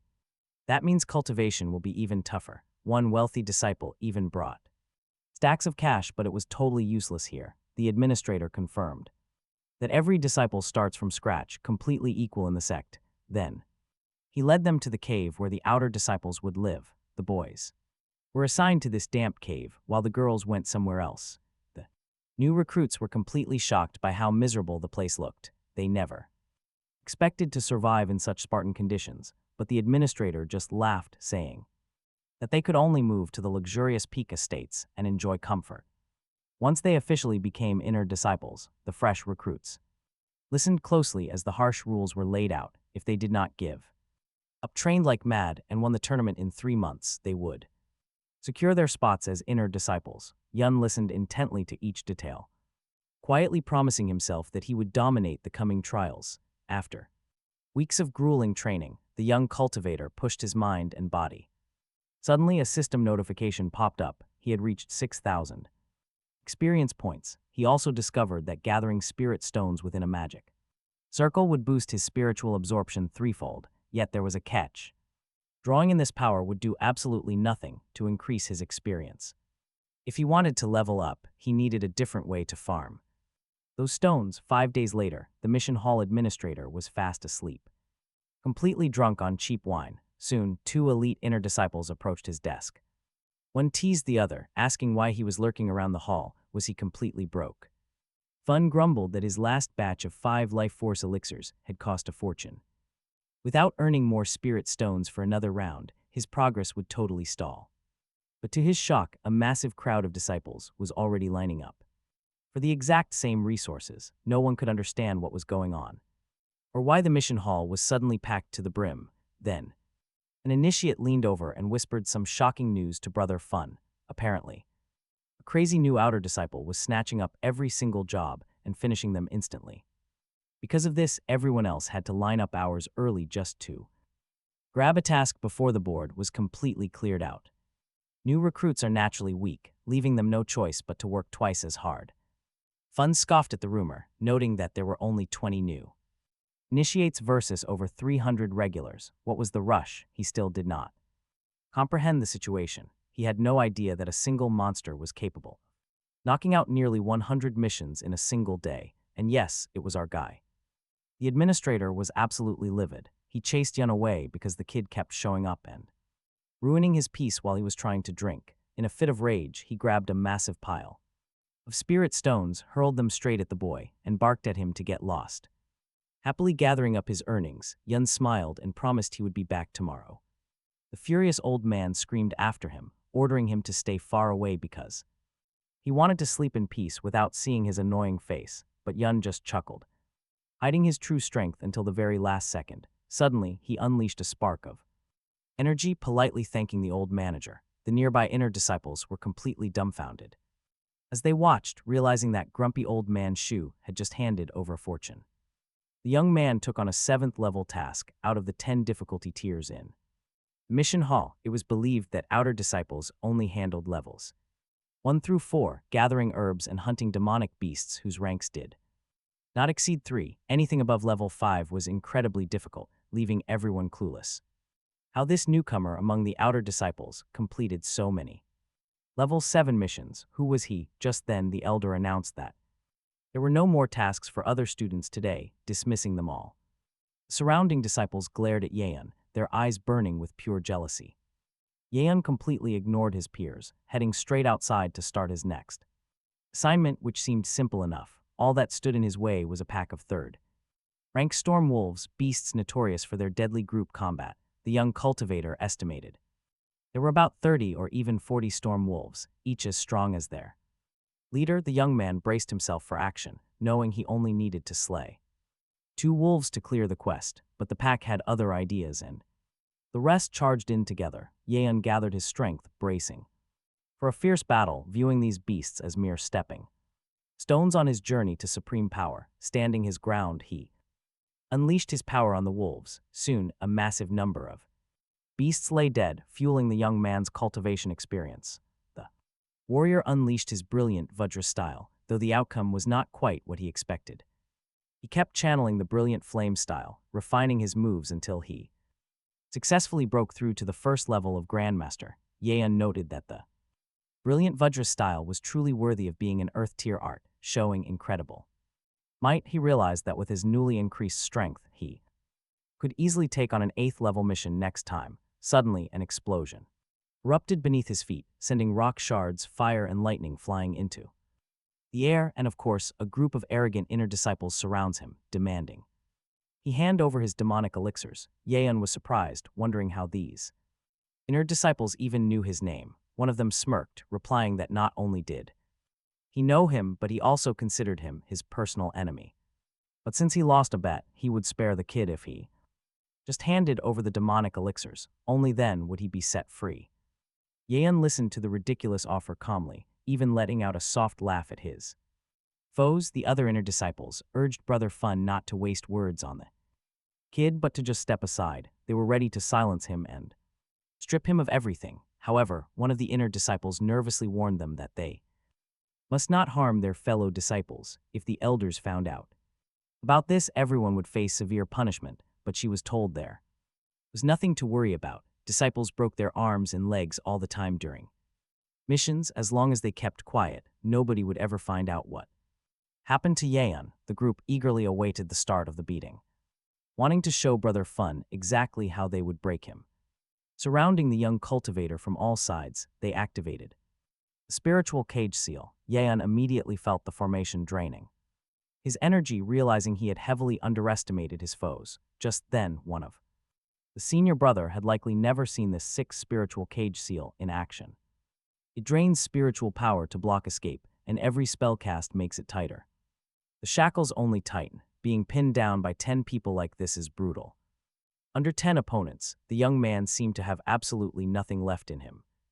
They offered to free him if he just handed over the precious spiritual elixir. But right then, the absolute last thing they expected actually went down.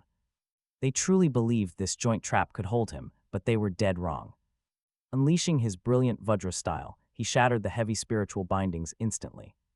The chains exploded, dragging his opponents down as Fun watched with pure shock.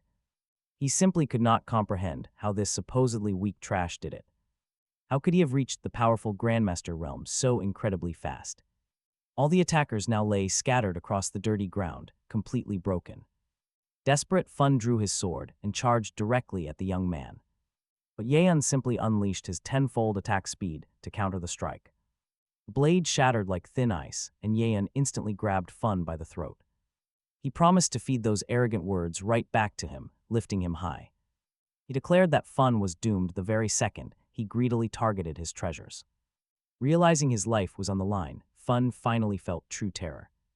With his breath cutting off, he started desperately begging the young man for mercy. Yeon ignored all his empty promises, casually tossing him aside like actual trash. 15 minutes later, the defeated group finally crawled back to their feet. Nursing their heavy bruises, they realized they had picked the absolute wrong target. They pooled every spirit stone they owned to offer Yeon in exchange for survival. He accepted the tribute, smiling as he asked if their lives were truly this cheap. He added that he knew these elite inner disciples had far more hidden away. So he asked if they brought along enough bags to store everything. The trembling disciples realized this guy was both incredibly powerful and terrifyingly cunning. Yeon looked down at the massive pile of bags overflowing with precious stones. This represented years of hard work they had saved up since joining the sect. Now they could only pray he would let them walk away in one piece. Yeon happily pocketed the loot, highly pleased with their extensive collection. With their pockets completely empty, the defeated group turned to leave in silence. They quickly headed down the mountain, eager to put this nightmare behind them. They swore never to utter a single word about this incredibly humiliating defeat. But Yeon suddenly called out, telling them to hold on for just a moment. He drew his sharp blade, unleashing a blinding wave of sword energy forward. Agonized screams echoed out as they cursed him for being a filthy oathbreaker. Yeon calmly questioned when he had ever gone back on his promise to them. He pointed out he only promised to spare their lives, not keep them unharmed. Rage twisted their faces, but they had no way to argue back. They had literally just bragged that losing limbs on missions was perfectly normal. Leaving his crippled attackers behind to bleed, the young man simply walked away. He left them crying on the cold ground to tend to their fresh wounds. Sometime later, he finally returned to the quiet safety of Yeon's cave. He sat down to finish meditating, successfully completing his latest cultivation breakthrough. Yuan breaks through to the second level of Grandmaster. He never expected to find so. Many spirit stones and rare elixirs packed inside those storage bags, helping him grow. Stronger at such an incredibly fast pace, it was pretty clear that those guys loved bullying their classmates, so he taught them a very necessary lesson. With that settled, it was finally time to rest, until a voice called out his name. He picked up his communication stone and demanded to know what was happening. From the voice, he immediately recognized Feng Yalan. She explained that a close friend had just received a dangerous 5th-level task requiring a 4-person squad. Since they only had 3 members, the girls wanted Yi Yuan to join them. Yalan mentioned that finding any decent assignment at the assembly hall was nearly impossible. Right now, suggesting that the young cultivator might actually find this one quite interesting. Even so, nobody really knew who was behind the massive mess they were investigating. But Yi Yuan simply refused, saying he needed some quiet rest and could not help. Besides, team rewards get split equally among everyone, which made it hardly worth it. Yalan was deeply disappointed by his blunt rejection, but she did not argue. She quietly wished him a good rest and said her soft goodbyes. Right after, she explained to Wang Jing that her powerful friend would not join. He needed a solid rest, meaning they would have to search for someone else. Wang Jing felt incredibly let down because she was desperate to meet him. Hiding her face behind a delicate fan, she stared blankly into the distance. Whispering that it was a pity, another student suddenly teased Yalan about him. She asked if Yi Yuan secretly had feelings for her, pointing out how fast. He had rushed over when he heard Zio was going to be there. Without him, they would have postponed this mission indefinitely, the mayor's young daughter started to wonder if the cold youth actually harbored feelings for her. He had such an icy heart, or maybe he liked Zio Yangji instead. She replayed every conversation they ever had back at her family estate. Even though she had known him for so long, he remained an absolute mystery. She simply could not read his mind, but Yalan quickly shook her head, insisting to her friend that she had misunderstood the whole situation. She was absolutely certain that Yi Yuan did not love her, and holding back tears. She quickly ran away. Later, Zio explained the true danger of the mission. They had to journey deep into a dense forest to reach the Black Swamp. Their goal was to retrieve the rare bone eclipse flower from that dark place. It holds pure yin energy, but almost nothing else is known about it. Very few have ever found it. Dealing with regular monsters would be easy enough.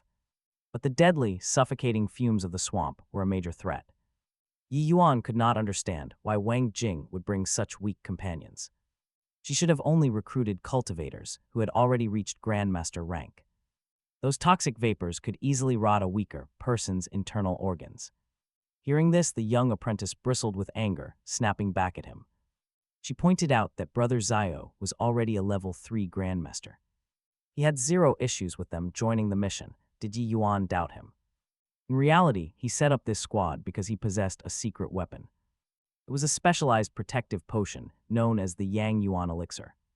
It was created by his family, making them immune to the swamp vapors for 2 hours. This special elixir would keep them safe inside the Black Swamp, and obviously it was. Much more pleasant to go on a mission with beautiful women than a bunch of guys. The girls absolutely loved that answer, smiling sweetly. As they giggled and thanked him for the compliment, Yoon, however, did not respond. Everything felt too suspicious. He simply urged them to drink the elixir quickly, warning that their bodies could never withstand the poisonous vapors. The girls giggled again, calling Shio incredibly sweet and caring. Shio then asked the others why they were not drinking their doses since the toxic fumes were highly lethal. They had worked so hard to pass the external disciple trial, making a sudden death here a total waste. They died here once the medicine was swallowed. Shio smiled slyly and said that everything was set and it was time to move. While the protection was still active, the group rushed toward the swamp. They were incredibly close and could not afford to delay even for a second. Soon they arrived and spotted a rare, unseen flower right in the middle of the mire, their ultimate target. The bone eclipse flower was stunningly beautiful and deeply mysterious. The girls stared at it in absolute awe, feeling incredibly lucky. Yet everything seemed too perfect. They had not run into a single demonic beast along the path, making this whole mission feel suspiciously easy. Soon, everyone realized that actually reaching the rare bloom would be extremely difficult because the treacherous mud lay directly ahead. How could they cross? Luckily, Shio had a plan. He knew a spell that condensed spiritual energy into solid stone platforms, allowing them to walk, but maintaining it required his full concentration. So, brother Yoon would have to venture out alone to pluck the bone eclipse flower. Our protagonist, of course, agreed to the task, though the setup felt incredibly off to him.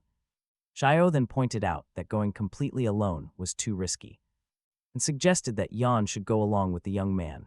After that, Shio cast his 7-star heavenly path, conjuring stone platforms. Above the muck, Yoon now had to cross over to reach the prize.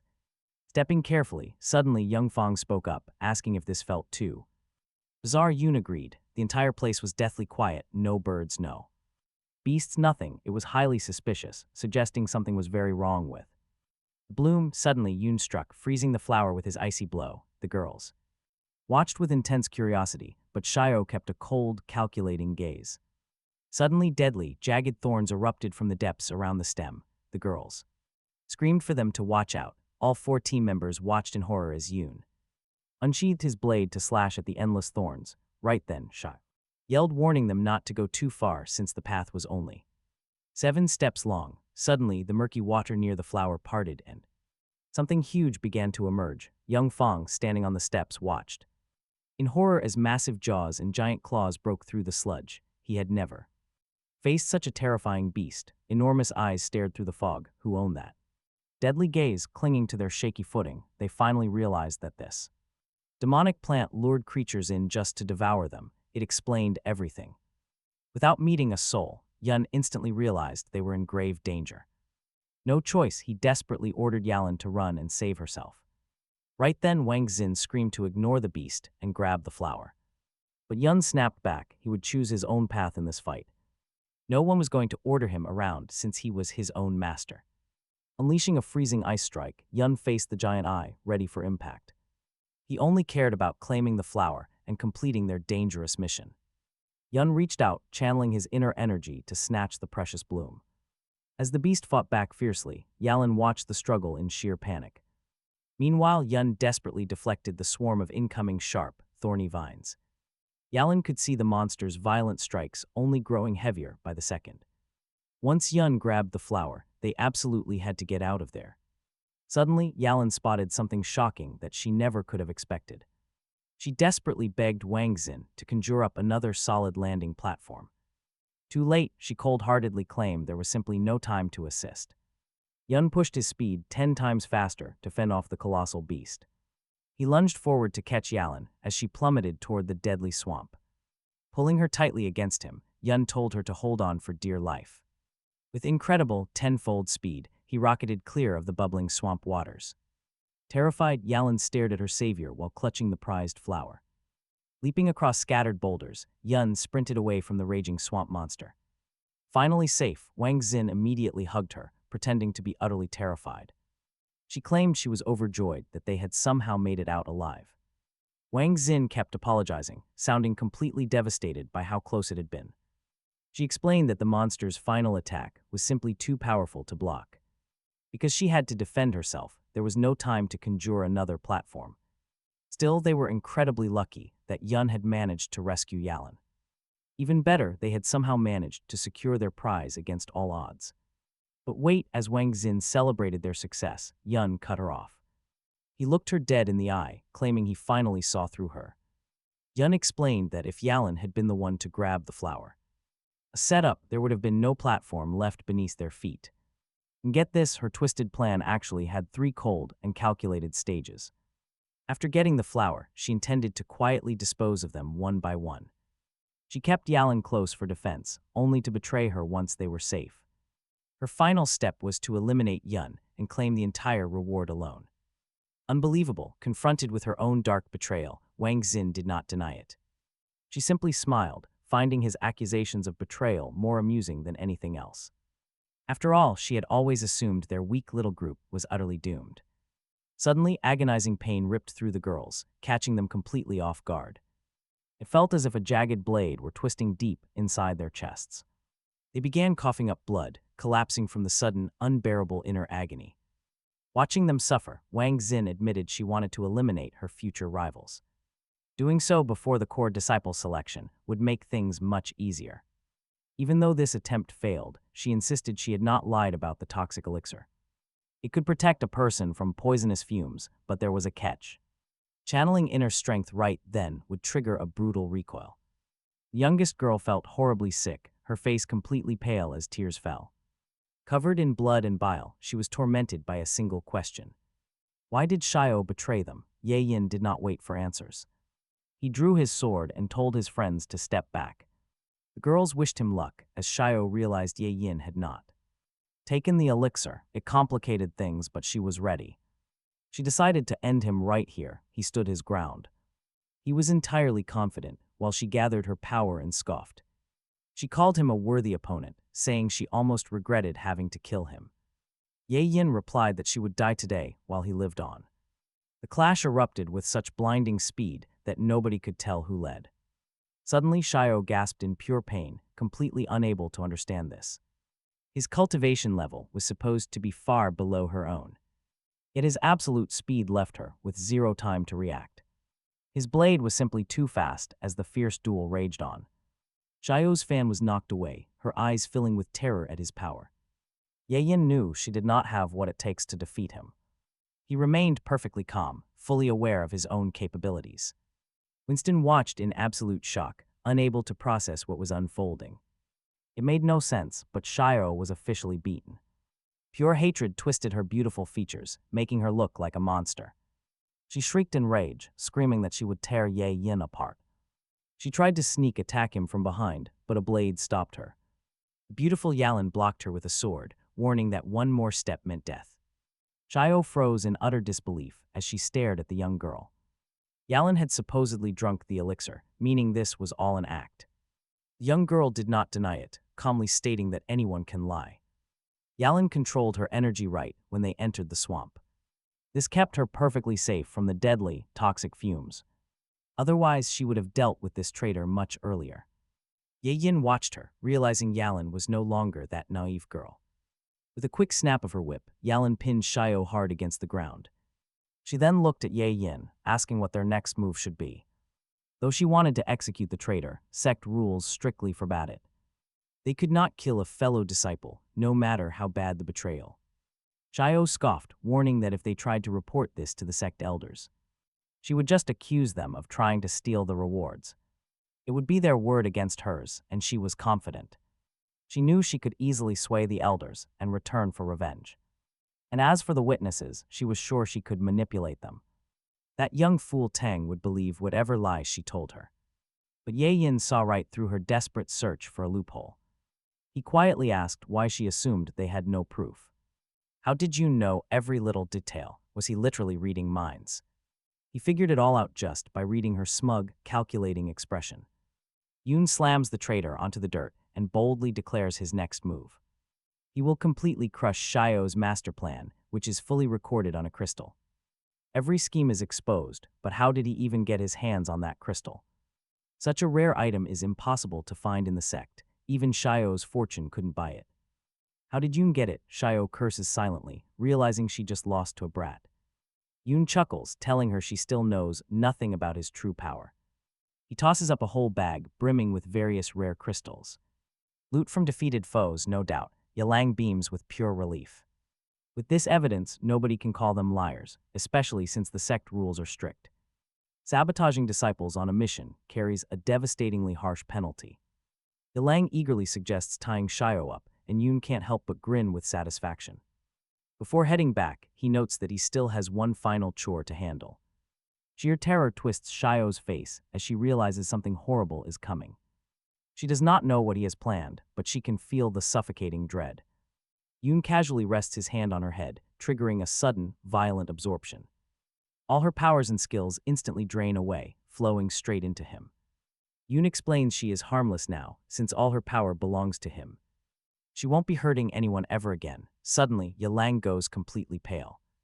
Her eyes glaze over entirely, as if she has completely lost touch with reality. Yoon immediately rushes over, a deep look of worry taking over his face. He urgently asks what's wrong and how she's holding up, fearing for her life. A sudden, brutal chill washes over Yalang in the dead of afternoon. It is as if she is freezing to death in the snow. Her skin turns pale blue. Shivering uncontrollably, she gasps for air. Yoon doesn't waste a single second. He realizes it is the swamp's toxic fumes combined with the elixir's backlash. He knows he has to save his friend, and there is no time to lose. Scooping her into his arms, Yoon sprints wildly toward the main assembly hall. Inside, everything is quiet. The old steward lies passed out over a jar of wine. He was looking forward to savoring every drop of this premium blend. Then, boom. A massive blast shatters half the hall, instantly jolting the drunk steward awake. He immediately glares at the uninvited guests who just blew his doors open. It is Yoon and his companions, Tan and Yan, carrying a barely breathing Yalang. Her breathing is shallow, and her icy body is rapidly shutting down. Tan begs the old steward Chu for help, desperately pleading for his wisdom. But old man Chu is in no mood to play savior, quickly brushing them off. This place is not an infirmary, and their health is their own damn problem. He starts waving them off, demanding they leave him to his precious drink. He warns them not to ruin his buzz, but then a weird sound echoes out. Chu freezes mid-sentence, trying to make sense of what he is hearing. He turns to see Yoon staring him down, clearly demanding his full attention. Fine, Chu sneers. If you want to fight and force me to obey, I accept your challenge. He pulls out a mysterious box, warning Yoon that he won't be defeated easily. Yoon coolly replies that he has zero intention of losing. Instead of fighting old Chu, the young man showed him deep, genuine respect. He viewed the steward as a brilliant administrator, offering him a special gift. A massive bottle of fine wine aged 50 years, warning old Chu not to waste it. Otherwise, someone else would enjoy this magical drink, which absolutely delighted the steward. Thrilled by the gesture, the old man warmly hugged the young man with pure affection. He asked how he could help them, and the friends explained their desperate situation. Old Chu gently took Yalen by the hand, checking her condition to find a cure. He quickly realized the girl suffered from a rare, deeply rooted affliction she was born with. A congenital coldness. This sudden diagnosis left Tiang and the young man completely shocked. They had never heard of such a condition and had no idea how to save her. Old Chu explained that congenital coldness meant being born with a deadly chill. A freezing poison that slowly corrodes the body, making cultivation virtually impossible. They could not understand how they missed her illness. Why had they never known? Old Chu explained that she was always protected. She was shielded by a harsh, pure yang energy that resisted the cold. Sipping his wine, Old Chu warned that this yang must be carefully balanced. Too much would consume her, but too little would leave her completely unprotected. To protect herself from toxic fumes during their mission, she used her inner energy. But in doing so, she ended up expending far too much strength. Worse, she was also struck by the icy power of the eclipse bone flower. Now 2 distinct cold energies were rushing through her veins, and without urgent treatment. She would not survive past 3 days. The young man finally understood everything. It explained why the city governor had shown such sudden, massive generosity, giving him the glass Vajra manual, knowing his own daughter could never master it. While it seemed like a generous reward, the governor actually had hidden motives. Governor Fen was setting things up so the youth could eventually save his daughter. He knew the glass Vajra technique contained the pure yang energy she needed. This pure yang was exactly what was needed to regulate her life force. But old Chu shook his head, warning that regulation alone would not save her. Desperate, the young man asked what else they could do to save her. Old Chu smiled, explaining that the best weapon against poison is another poison. They had to purge the freezing energy entirely and replace it with pure yang. This would allow her to fully awaken the legendary power of sacred ice. While congenital coldness usually destroys cultivators, it can actually be transformed. This revelation completely stunned the young man, as sacred ice was a legendary, top-tier power. Once awakened, it would allow a cultivator to break past their absolute limits. They could easily defeat enemies far stronger than them, finally saving her life. Hearing this, red-haired Tiang rushed forward, begging old Chu to save her friend. The very next night, following the steward's strict instructions, they began the trial. They worked together to carefully guide and direct her spiritual energy. Yalen floated in a steaming herbal bath, drifting in and out of consciousness. As her skin turned a healthy pink, a warm glimmer of hope finally appeared. The young man was also forced to immerse himself in the steaming hot water. Though incredibly awkward, his fierce desire to save his friend outweighed any embarrassment. He hated the situation, but he knew this was their only shot. The only thing that mattered was keeping Yalen alive. Saving her was his absolute priority. 4 days passed. Yalen was still bedridden, but she had survived past the grim prediction. The medicine worked, it saved her. All they could do now was wait. Yalen slowly opened her eyes, catching a blurry glimpse of her red-haired friend, Tan. She blinked, looking around at the completely unfamiliar room in a state of absolute confusion. Confused, Yalen wondered why she was in bed, but Tan hugged her tight. Her friend was overwhelmed. She was just so glad Yalen survived the nightmare. As Yalen listened, her friend endlessly praised how incredibly kind and reliable the young man was. Everyone was drawn to him. The entire sect was suddenly in awe. Tan admitted she used to think Yoon was incredibly harsh and rude. But now she realized how incredibly blind she had been, seeing him as a true sect treasure. She explained how Yoon carried Yalen in his arms after she passed out. He searched everywhere for a doctor. He saved her from the poison. Tan playfully giggled while detailing every single detail of the highly intimate healing process. Special hot baths were required, and Yoon personally handled everything. He even guided her internal energy, Old Man Chu explained the rest. The legendary ice elixir would fully activate her sacred ice energy and completely cure her. All she had to do was regulate her internal energy for 7 days. They were extremely lucky to find Old Man Chu, who held the elixir. Tan had desperately hoped that the stubborn and greedy Old Man Chu would help save her. But Chu flatly refused to hand over such a valuable pill for free. Instead, he demanded 500 spirit stones, which was a completely impossible sum for any disciple. No regular disciple had that much wealth, but then Yoon stepped forward. He tossed down 1,000 spirit stones and told Chu to buy some wine with the change. The greedy old healer was absolutely thrilled by his sudden good luck. Curiosity took over, and Chu asked about Yoon's connection to the girl. What was their exact relationship? The curious old healer was absolutely dying to find out. Yoon simply replied that he had a solemn promise to keep to someone. Saving Yelin's life cost 500 spiritual stones. He paid it immediately, generously handing over double what the greedy healer asked. Tan gushed that she had never met such an incredible man before. Yelin quietly realized just how deeply and hopelessly indebted she truly was to young Yoon. The ice elixir was priceless, and his massive generosity was unheard of. Tan playfully teased that Yelin should dedicate her life to him. After all, she had spent 3 entire days and 3 nights intimately sharing the hot springs. 3 whole nights alone together at the hot springs. Yelin's face flushed crimson, realizing she really did spend all that private time with him. Suddenly, she burst into tears. A panicked Tan tried to calm her. Her panicked friend quickly warned her to stay calm or risk having her energy completely destabilized. Meanwhile, in the grand throne room, a disgraced disciple knelt. He wept, he whined to the sect master about his absolute ruin.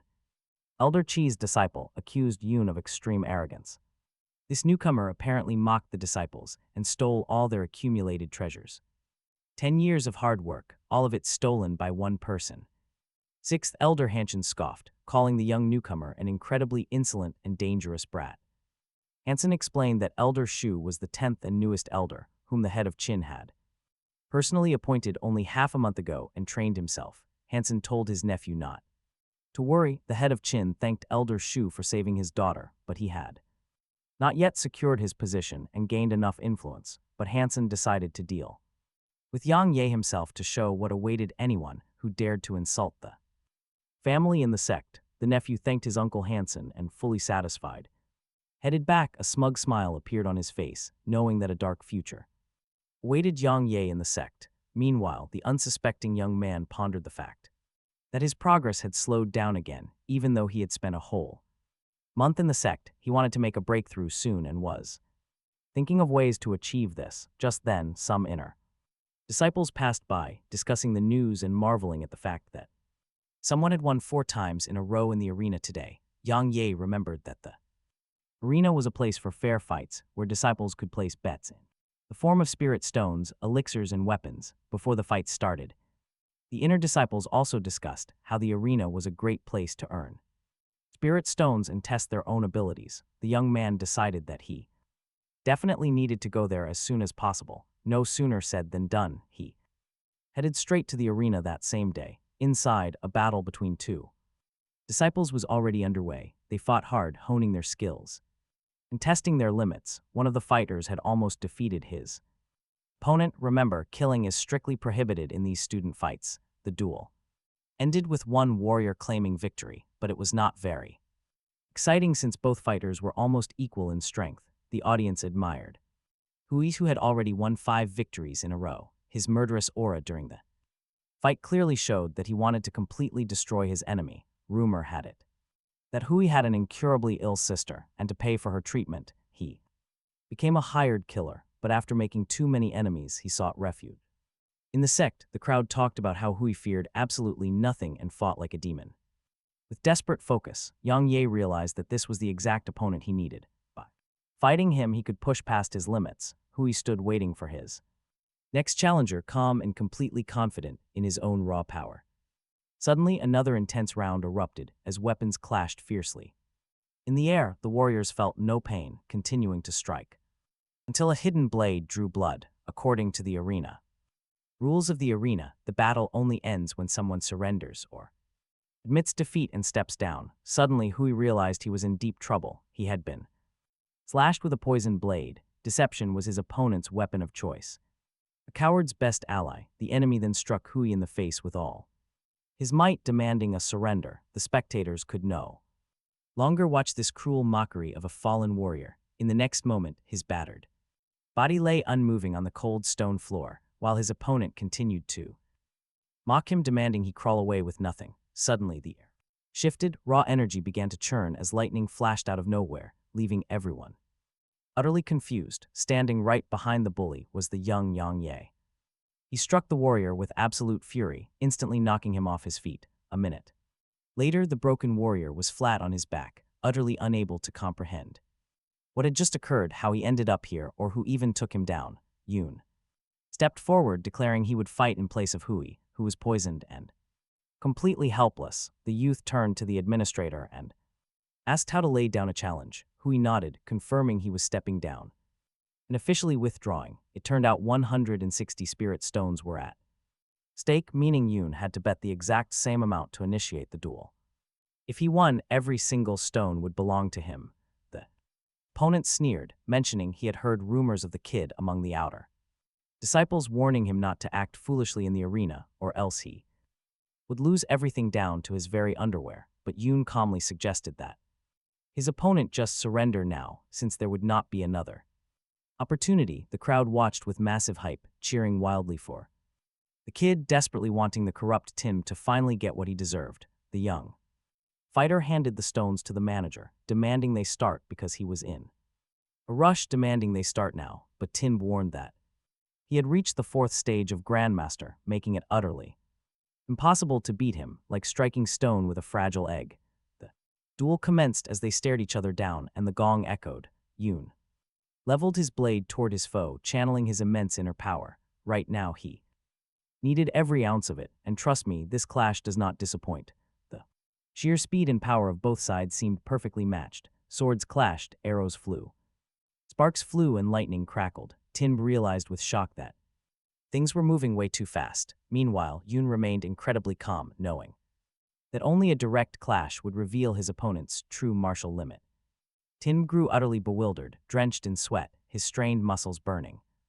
Yet he could not overcome the young prodigy. The crowd was going wild, unable to believe their eyes. This newcomer completely outclassed Tinbin in every single aspect. The duel raged on. His furious opponent, consumed by rage and pain, tried to crush the arrogant upstart with one blow. He summoned all his remaining power, roaring at the kid to prepare for death. Yoon just smiled, advising his foe not to overestimate his meager skills, then extended his hand to aggressively drain his enemy's life force. Tim froze, realizing that his body had completely stopped listening to him. He could feel Yoon's terrifying spiritual pressure weighing down on his soul, utterly crushing his spirit. To make matters worse, those sword strikes were far too fast to track with the naked eye. The cold truth finally dawned on Timb. He knew that if he did not forfeit right now, he would die. In the next moment, he screamed out his surrender, but Yoon reminded him of his warning. There were no second chances in this arena. It was all over. He sliced Tinb in two with a sword strike, leaving the arena blanketed in smoke, lightning, and scattered debris. Not a single spectator could grasp what had just happened. As the haze slowly cleared, the audience stared at each other in sheer disbelief, muttering questions since they had barely even registered the strike's blinding movement. Yoon grabs his beaten opponent by the chin, demanding a verdict from the referee. Since the guy is completely unconscious, the official has no choices left. He throws all the earned bet stones at Yoon, ordering him to take them. He snaps at Yoon to take them and get out. Yoon is totally confused. After all, Hui just went through 5 matches in a row. Why stop now? The administrator points downward, screaming at him to look at his own feet.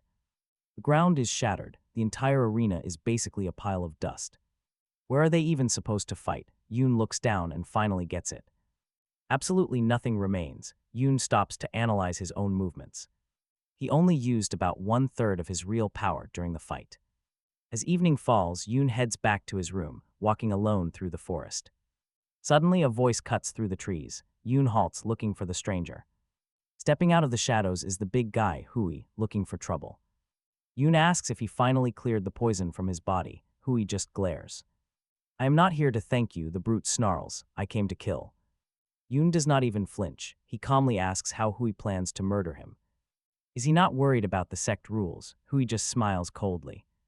Dead men do not talk, the big guy sneers, completely sure of his victory. Without any witnesses around, the savage ambush begins right then and there. But Yoon is totally relaxed. This thug does not stand a single chance. As they clash, Hui realizes Yoon was holding back in the arena earlier. Desperate to face his true strength, the bully pushes forward, attacking wildly. He screams at Yoon to stop hiding his real power. Yoon smiles. Fine, Yoon whispers, slap. Hui freezes in complete and utter confusion. Before the brute can react, Yoon unleashes his devastating glass Vajra style. It is a total wipeout as the massive bully is launched sky high. He crashes back down hard, smashing through branches, rocks, and thick bushes. The impact shatters his arms, legs, and almost every bone in his body. A massive spray of blood erupts. Yoon steps closer, looking down at him. It only takes a single slap to finish you, Yoon says. He reflects. This was his first time channeling pure spiritual energy, and it was intense. He did not expect this kind of raw destruction if he keeps training. Who knows how absurdly strong he will get? Hui lies broken on the stones. He cannot even twitch his eyes. He wheezes out that Yoon is too strong. Go ahead and kill me, he groans. Yoon is actually pretty surprised. The bully gave up way too fast. Yoon asks for his final words. Before the end, Hui whispers about his little sister back in the village. He begs Yoon to take his sect treasures and deliver them to her. Just do not tell her how I died, he gasps. Yoon listens quietly. You can see the shift on Yoon's face. He turns on his heel. You are free, Yoon mutters, walking away. Hui is left utterly baffled by this. Why spare his life after an assassination attempt? It makes no sense to him. Yoon does not give him a straight answer, saying he will do it eventually. Not today, Hui laughs hysterically as the harsh truth finally hits him. Yoon does not even view him as a real rival, walking away without looking back. He did not try to convince his defeated foe, letting him believe whatever. Hui muttered that he hated owing favors, giving Yoon a sharp warning to stay alert. He warned him to watch out for the sixth elder, the man who hired the killer. Yoon thanked his rival and quietly walked away, lost in serious thoughts. He soon headed to a desolate area after the system flagged a massive treasure. Reaching the spot, the young man absorbed massive energy to build his experience. With a sudden breakthrough, he climbed to the third level of Grandmaster. Yoon recalled that 10 elders ruled the sect, though they rarely showed their faces. They only appeared for major events. Ranking them by power, the sixth was Heen. Heen's methods are brutal and incredibly selfish, unlike the noble Elder Chu. Guided by his map, the young man set off toward the treasure location. But he knew better than to be careless, realizing he still needed stronger martial arts. Instead of rushing recklessly into danger, he decided to play it cool and observe. He did not jump right in, opting to quietly scope out the area. Every nerve was screaming. At first, he couldn't see what lay ahead. Suddenly, recognition hit him. It was a terrifying fifth-order demonic beast. A monstrous giant scorpion, spraying lethal venomous spit in every direction. A group of elite warriors desperately tried to bring the monster down. Then Yoon spotted a gorgeous flower growing almost directly inside the blazing fire. The mythical Datura flower, a legendary herb rumored to bring back the dead. These fighters had clearly come to claim it, only to run into this deadly beast. The scorpion's onslaught was relentless, shifting its massive bulk with blinding speed. Its quick movements blocked the warriors from getting anywhere near the Datura flower. Exhaustion set in. They would collapse long before landing a killing blow. Despite holding 7th-level cultivation, they were completely overwhelmed by the giant scorpion. They combined their lethal sword styles, but the onslaught never stopped. Despair took over. They realized there was no winning this fight. Striking with zero effect, they broke formation. They ran for their lives. Abandoning any hope of claiming the flower, they left empty-handed. Yoon watched closely. He studied their incredibly fast and heavy sword techniques with deep interest. The striking Li, wielding 9th-level mastery, tried desperately to cover her allies. Their leader, Wang Gan, an 8th-level grandmaster, kept shouting directions to the team. He was constantly trying to guide the junior fighters to improve their coordination. Yoon noticed they all wore matching inner disciple robes, indicating high status. These disciples were seriously powerful, far from average weaklings. Even the absolute weakest among them had reached 6th level Grandmaster status. They were likely here on an official mission from the assembly hall. That meant Yoon couldn't just sweep in and steal their target immediately. But the wild clash wasn't over, and the Scorpion unleashed absolute chaos. Forced onto the defensive, they realized the beast was fighting with suicidal fury. There was no way to beat a monster that was fully prepared to die. The beast wanted nothing more than to drag its attackers down to hell with it. Giving up, the squad retreated, which played perfectly into Yoon's hands. He was more than ready to finish this job, wrapping himself in a dark cloak. He pulled on a mask for cover and charged directly toward the beast. Dope flower. Just then, the fleeing warriors realized someone else had arrived. And that stealing the treasure actually was not as difficult as they feared. This mysterious figure was already escaping the battlefield with the precious flower.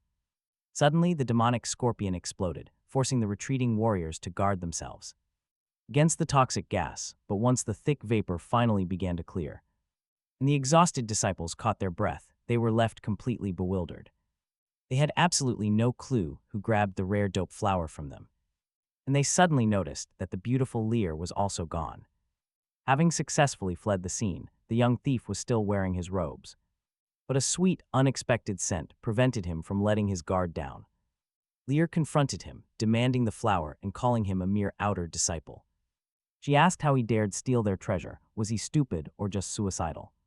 But the young man simply smirked, pointing out that they had abandoned the mission. Since they ran away, the treasure was fair game and belonged to nobody. Anyone with the skills could take it. With that, he bolted. Lear was left absolutely stunned by his sheer, explosive burst of speed. She instantly gave chase. Yun noticed that she was incredibly fast herself and could almost keep up, but she was still nowhere near his leg. Activating his extreme speed technique, he shot skyward and completely vanished. Lear realized there was no catching him now. He had literally dissolved into thin air. She quickly scanned the area using her sensory abilities, only to find nothing. Even his residual aura was entirely wiped out. That's when Chen caught up. He asked if she managed to hunt down and capture the fleeing thief. She reluctantly admitted that the cloaked stranger carrying the dope flower had escaped. The news left everyone baffled, as his energy was incredibly weak. He was barely at the 3rd level of the Grandmaster stage. Could a lowly outer disciple really be hiding his true, monstrous power? A painful wave of jealousy stabbed at Lear, 5 elite inner disciples. And they couldn't even handle a single outer disciple of the Blood Realm. She suggested he must have used a legendary teleportation talisman to escape. The mention of a teleportation talisman sent shockwaves through the group. Such high-tier treasures could only be crafted by supreme royal-level experts, who possessed the absolute power to manipulate space and reality itself. Even the absolute cheapest of these talismans would cost a massive fortune. We are talking tens of thousands of premium spirit stones at minimum. How could a lowly outer disciple ever afford such a priceless item?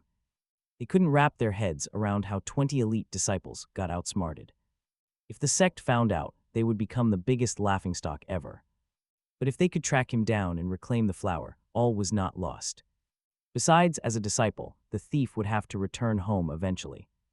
They resolved to head back and monitor every single outer disciple very closely. Meanwhile, back in his private cave, Yun sat contemplating his growing stash. Honestly, he hadn't planned on burning that precious teleportation talisman so early. Along with that, he had a recording crystal, a soul-capturing pearl, and a bow. Adding the newly stolen dope flower to the pile, his collection was looking insane. Medicine didn't let him down. He absorbed the pill, gaining a massive surge of experience. This breakthrough pushed him to the 4th level of Grandmaster, multiplying his strength. Feeling incredible, he could sense his new power coursing through his veins. Suddenly, a shadow darted right past his cave, but he didn't have enough time to see who it was. The next morning, Yangya headed down to the market, alongside the lovely Miss Fan. She quickly made excuses, claiming this wasn't just a simple, casual shopping trip. Instead, the Treasure Pavilion was hosting their grandest anniversary auction yet. Knowing rare items would be sold, she hoped to buy him something special. It was her way of thanking Yangya for saving her life with that ice elixir. Though she wanted to show her gratitude, she also didn't want him thinking it was a date. Yangya remained completely unfazed by her explanation and stopped his grumbling. Hurry, she urged him, admitting she spent a fortune booking their seats. Strolling through the market, trouble was already brewing for them in the dark shadows. An inner disciple who held a bitter grudge against Yang spotted the pair. Broken limbs, he was currently recovering over at the powerful Yang estate. Humiliated, he eagerly told them about his entire crushing defeat. Young Master Yang, a 7th-level expert, immediately put out a reward. He wanted any lead on Yang and Miss Fan. The beaten disciple thanked him, desperately hoping this powerful young master would help him get sweet revenge. Liar, Yang kicked the failure out, seeing right through his pathetic nature. Just then, the powerful head of the Yang family entered the grand meeting room. He questioned his son's impulsiveness, reminding him he would soon rule the entire family. Yang argued that the useless trash had failed his mission, lost his hand, and shamed them. Death, the father, coldly agreed that the useless failure deserved nothing less. The servants quickly offered congratulations, celebrating their master's early breakthrough. Yang mentioned he hadn't seen his father in 2 long months. He was amazed by how incredibly powerful his father's aura had become. The father replied sharply, blaming the family's recent troubles on his absence. Yang quickly bowed, agreeing that his father was absolutely right. He'll never leave here alive. Yang promised to personally hunt down Yang. But the father only scoffed, scolding his son for neglecting his scholarly studies instead. Yang had refused, choosing instead to learn martial arts from a shady old hermit. Even though he's only 20, he looks like a frail old man. Talk about a creepy side effect. It turned out his forbidden dark arts drained his youth the more he cultivated them. Still, his withered appearance was proof of his terrifyingly high-tier strength. Impressed that his son had reached the 7th level of Grandmaster, the father wanted proof. He demanded to see exactly what Yang had mastered after all these years. He ordered his son to bring him Yang's head, wanting to carve a new bone cup. A grim test, not daring to argue, Yang immediately set off to complete it. Meanwhile, a massive crowd of eager disciples was gathering at the treasure pavilion. Even the top inner disciples showed up, knowing the legendary anniversary auction was today. A disciple named Chen approached a gorgeous girl, offering her a rare treasure. He found it last month, and it could block attacks up to the 3rd supreme tier. However, the beautiful girl flatly refused the gift, leaving him empty-handed. Chen didn't push, knowing the lovely Miss Li was used to such luxury. At that moment, the girl confessed that she thought she had spotted someone. As Yilin walked into the hall, the beautiful Ling Zhu locked her eyes on him. No thief here, but Mrs. Fang just kept chattering on. She kept boasting about all the exotic treasures they would see at today's auction. Suddenly, Chen blocked their way, stopping them right in their tracks. He claimed they had met before, and soon, Yilin's eyes met Ling Zhu's. Recognizing him immediately, the girl spoke up and asked if he was actually a disciple. Yilin answered calmly, confirming that they were indeed outer disciples of the sect. The beautiful girl politely offered her hand to introduce herself to him. She revealed that she was actually an inner disciple named Ling Zhu. Mrs. Fang frowned, wondering why she was extending her hand. Yilin instantly realized the beauty was trying to test his strength. Her arrogant companion, Wang Gun, stepped up to introduce himself next. He claimed an outer disciple had stolen their treasure on a recent mission. Yilin feigned ignorance, questioning how they could possibly know that. Wang Gun simply dismissed his question, focusing entirely on finding the thief. He demanded Yilin prove his innocence by letting them search his bag. Yilin was genuinely outraged that they wanted to inspect his private bag. Demanding to inspect his private belongings was a massive insult. Even Ling Zhu seemed uneasy with her companion's aggressive behavior. But Wang Gun insisted seniors had every right to discipline juniors. He didn't care if the kid got offended by the sudden search. He offered 100 spirit stones as compensation if he was wrong. Mrs. Fang refused, but Yilin demanded 1,000 spirit stones instead. Along with a kneeling apology, only then would he agree to the search. The senior disciples quickly whispered to consult each other. Wang Gun asked Ling Zhu if she was absolutely certain about him. Since she was 80% sure, they decided to go ahead with the bet. Yilin calmly handed over his bag to the senior disciples. As the expert, Ling Zhu took charge of scanning the bag. She pushed her spiritual energy deep inside to examine it. Despite using her full spiritual sensory powers, she found absolutely nothing inside. She scanned a second and third time, but the Durin flower was missing. She reluctantly admitted her mistake, though a deep sense of doubt still remained. Wang Gun stood completely stunned, while Yilin smirked. With a smug look, Yilin waited for his kneeling apology.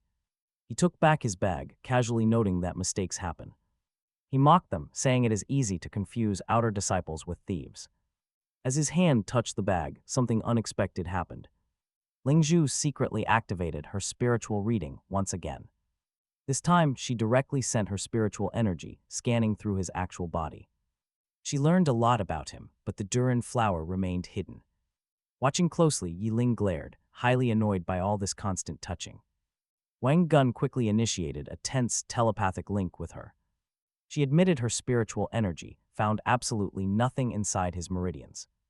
Only a residual aura lingered. This meant he had not actually consumed the Durin, and there was no trace of its power inside his storage bag either, truly baffling. Where could he hide such an important treasure if it was not in either place? Not in his bag nor on his person, but Yun knew his system had built-in storage. Also, if Durin was consumed by absorption, all traces of aura would vanish. He casually told the senior disciples that they had already checked his bag, demanding to know when they would fulfill their promise. Right after saying this, the gorgeous Li walked out of the hall, reminding them the bet was not her idea. She did her part checking the bag and the guy, so now he had to deliver.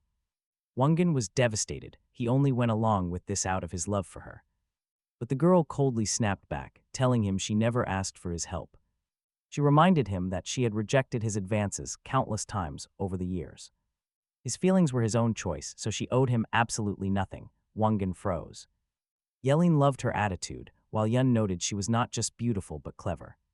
She was beautiful but sharp, best to keep his distance. Li left the hall, announcing she would wait for Wangan in a private room. Fuming with rage, Wangan violently threw down a heavy bag of precious stones. He claimed that in his rush, he only brought 300 spiritual stones and would pay the rest later. Yun swiped the bag midair and called out, shouting after his retreating rival.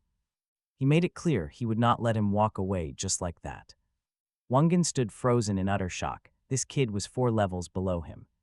He did not understand how this junior could press down on him so heavily. Wangan fell to his knees, begging for mercy, but Yun simply smiled coldly, stating that his senior lacked manners and it was time for a quick lesson. Forcing Wangan to his knees, Yun placed his hand on him and began absorbing his power. The other disciples watched, fascinated. Wangan knew he stood absolutely no chance. He was powerless to fight back. Yun leaned in, offering his senior one last bit of advice. He was more than happy to accept other forms of payment. With that, Wangan's precious artifact slid right into Yun's hands. He was thoroughly satisfied. He had secured the stones, the apology, and a rare treasure. Now it was time for the auction. As the crowd dispersed, time slipped away. The main event was starting, leaving a completely broken Wangan behind. This crushed senior swore he would never forget the humiliation of this day. He would absolutely repay this debt tenfold in the near future. Meanwhile, eager guests packed the grand hall of the treasure pavilion. Finally, the auctioneer took the stage, apologizing for the delay. She greeted the crowd warmly and introduced herself as Hungang. The young cultivators cheered in anticipation, eagerly waiting for the bids to begin. The very first item up for grabs was a second-order weapon, a blade designed to cut through waves, forged from the blood and horn of a fierce rhinoceros. With every single swing, it unleashed devastating waves of energy, vastly multiplying its wielder's combat strength. Bidding officially commenced with an initial starting price set at 100 gold coins. Yun, however, remained completely unimpressed by the blade. He knew it could never compare to his own sword of spiritual execution, which was vastly superior. Moments later, the auctioneer announced its sale.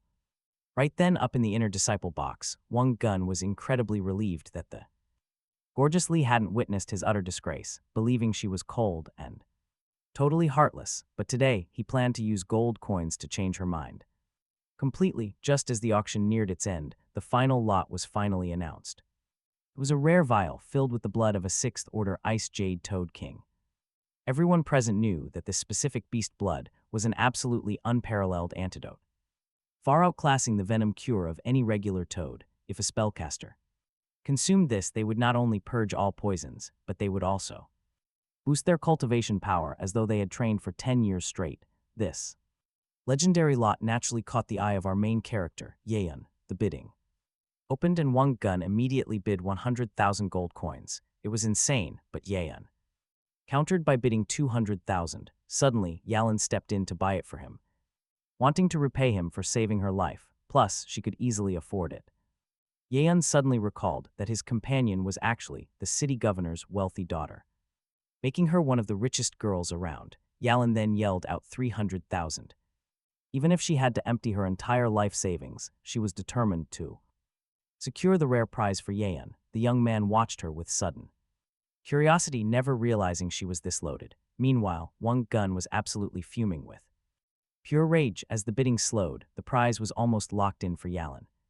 But suddenly, the gorgeous Lee threw out a bid of 500,000 gold coins. The shocked crowd looked around in utter confusion, leaving the auctioneer ecstatic. Yalin felt incredibly guilty, quickly apologizing to Yeon because her budget had run completely dry. Yeon was genuinely touched by her incredible kindness and deep desire to repay his favor, though he realized he should probably handle this himself. Just then a booming voice echoed, bidding a massive 1 million gold coins and shattering all prior bids. Shock and awe instantly washed over the entire room. People looked on with pure envy, rage, and shock. The bidder was none other than Governor Fan himself, who had just claimed the legendary Ice Toad blood for an insane price. Later, the group headed back home. Governor Fan, his lovely daughter Yalin, Yeon, and the guard. Yalin directly confronted her father, asking if he had ordered guards to tail her. Her father naturally denied everything, though he was clearly lying through his teeth. Soon after, the governor handed Yeon a premium bottle of elixir, but Yeon hesitated, knowing better than to blindly accept it. He fully understood that Governor Fan would expect something major in return. The governor chuckled at his caution, but strongly insisted that he take the gift anyway. He pointed out that in just 1 month, his daughter had rapidly advanced from the 9th level of Qi to the 5th level of Grandmaster, all thanks to his teaching. The father then mentioned that he was fully aware Yeon had saved Yalin's life, and jokingly claimed this valuable elixir was actually part of her dowry. This completely shocked his daughter, who quickly tried to calm Yeon down and told him to ignore her father's absolute nonsense about a dowry. But then Yeon bluntly spoke up and confirmed that he had absolutely never seen her as a potential romantic partner. Yalin was deeply hurt. She harbored real feelings for him and had hoped he felt the same. Leaving both her father and Yeon standing in the courtyard, she ran off crying. Yeon silently watched her go, realizing that his heart simply didn't beat for her.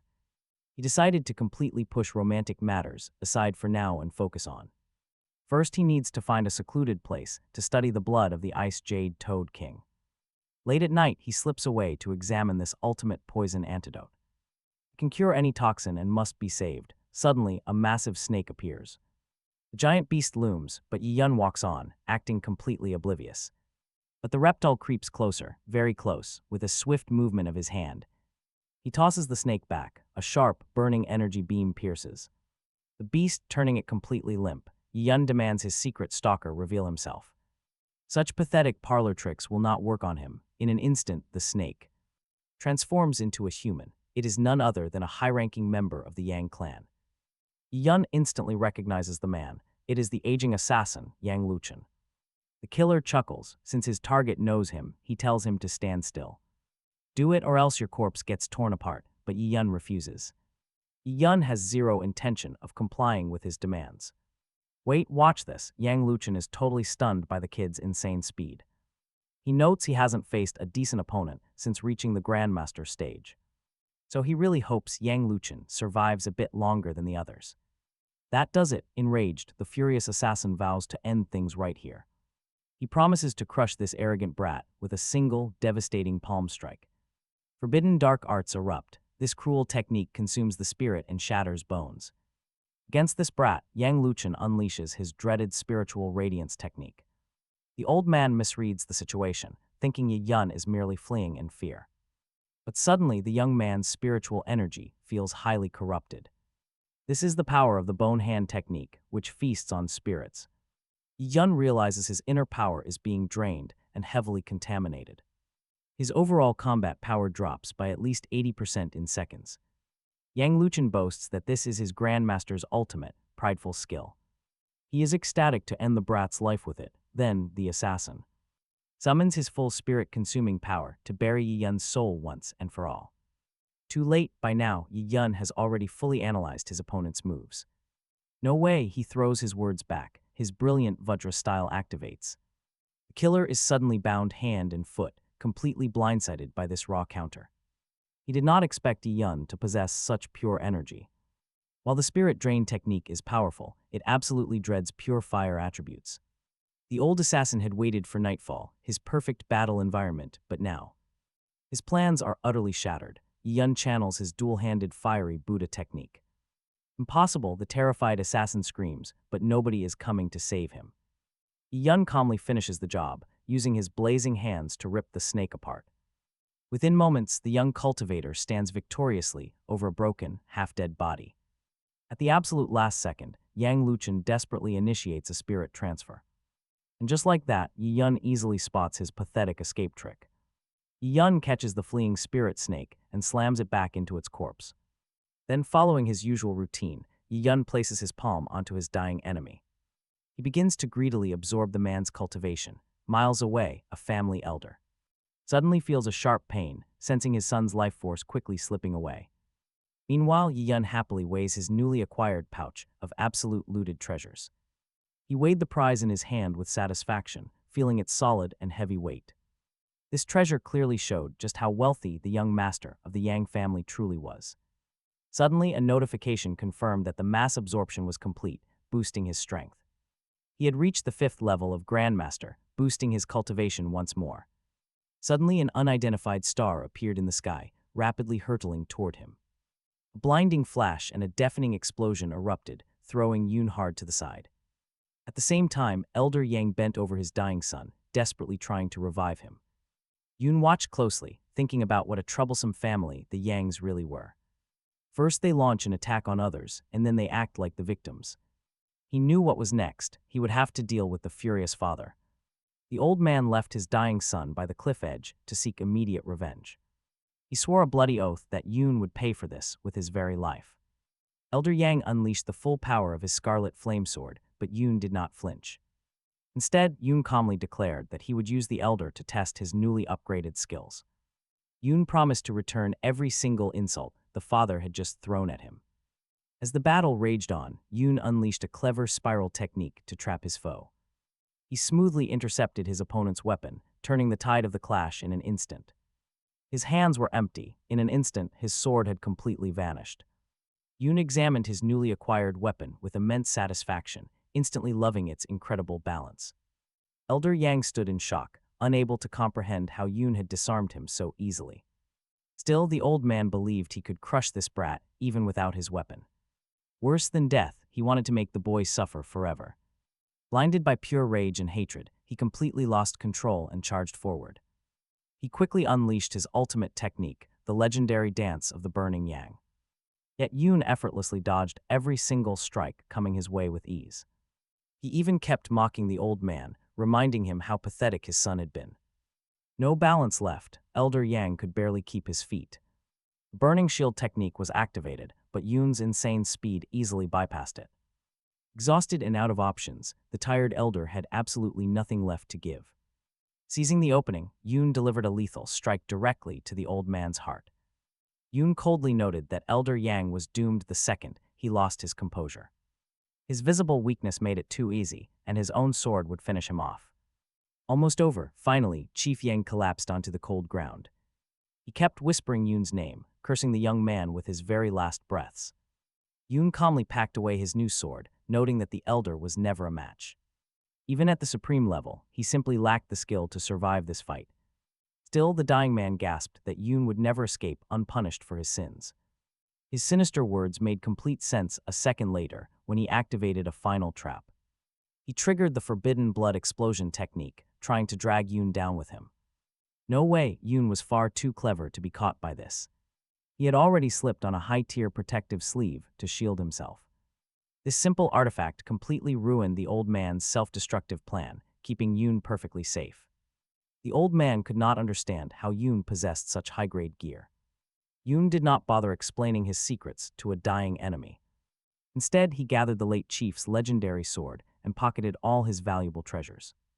Moment he placed his hand on his defeated opponent's head, following the ancient tradition, the energy absorption was complete, and a new notification informed the young man that his cultivation harvest was finished, and he had reached the 7th level of Grandmaster, jumping 3 levels at once. It had been ages since such an insane miracle last occurred. Yoon dusted himself off, straightened his robes, and shouted out toward the nearby trees. For the spy to stop hiding, out stepped the incredibly beautiful lying Jew. She had been quietly tailing the young man ever since he left the treasure pavilion. Yeon demanded to know what she was after. The girl quickly explained her true motives. She desperately needed the blood of the king of ice jade toads. The young man asked why she wanted it, wondering if she was trying to steal it for herself. The beauty clarified that she had no intention of stealing, but wanted to beg for it. The scenic county town of Chinyan sat nestled inside a gorgeous gorge. The beautiful lying Jew accompanied the young master back to her clan's estate. He already knew that 3 powerful families dominated this town: the Yang family, the Li family, and the Mu family. Their rival forces kept each other in check. He had absolutely no clue that lying Jew belonged to one of those 3 clans, and get this, the girl had actually witnessed the entire fight with her own eyes as he killed 2 members of the Yang family and drained their cultivation, yet she kept completely quiet. Just then, some nearby servants spotted them and gasped because their young lady had brought a strange man home. Maids and servants whispered in every corner, thrilled for her but terrified of scaring off her future husband. Finally, they arrived, and she led him to the bed where her grandfather, Lee Yoonjin, was clearly dying. The beauty explained that 3 years ago, her grandfather had entered a cave to cultivate, only to be poisoned by the king of black scaly snakes, a 5th-order demonic beast. Following the venom spread, he became covered in gross black scales. As the toxin slowly ate away his internal organs, he could no longer speak, eat, or move, left to be tormented by constant, agonizing pain. Once the scales covered his face, he would die. The young man realized that the Lee family had already spent a fortune to keep him breathing, otherwise he would have perished long ago. He guessed that she wanted the blood of the Ice Jade Toad King from the auction to save her grandfather. She confirmed his theory, promising that if he gave her the cure, she would grant any request he desired. At that moment, all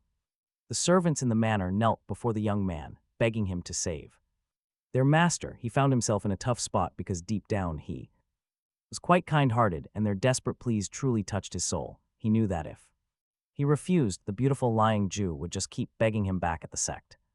So he handed over the medicine, declaring that human life was worth more than any treasure. They carefully poured the treatment into the old man's mouth because he did not want to risk treating him without this sacred elixir. Next, the youth administered the main antidote. Right before the eyes of everyone in the room, the scales on the patient's body started to dissolve. 15 minutes later, the elder was sitting up in bed, coughing and smiling. The lovely lying Jew rushed to him.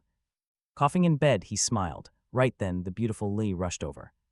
He says he is feeling much better, with his spiritual energy gradually returning. Grandpa Lee asks who saved him, and Miss Lee points to her classmate Yoon. The old man instantly rushes over, showering the boy with thanks and calling him his granddaughter's husband. Then he leaps forward to kiss the shocked boy, telling him how thrilled he is to have such a handsome groom. Yoon is absolutely stunned by this chaotic behavior, but he senses that the old man wields the sheer power of a level 4 supreme expert, yet Grandpa Lee will not calm down.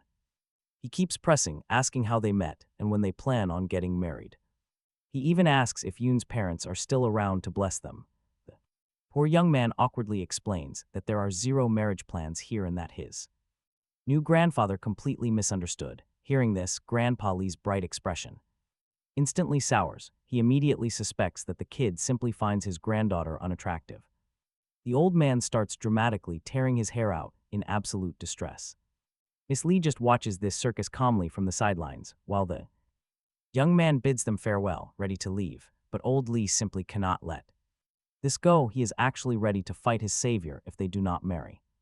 The old man prepares to unleash his powerful spiritual energy to force Yoon back. But the beautiful granddaughter steps in, shielding Yoon and scolding her grandfather. She insists that he is overreacting. Yoon adds that this pushiness is pretty insulting, though he quietly notes that taking on a level 4 supreme rival is no joke. This makes old Lee realize that the kid is actually ready to throw down and fight to the death rather than agree to marry his precious granddaughter. Maybe the young pair are just not fated to be together. Eventually, Miss Lee snaps, telling the old man to stop clowning around. He immediately drops the act, regaining his composure and full dignity. He agrees that their friendship is wonderful and sincerely thanks the boy for saving him.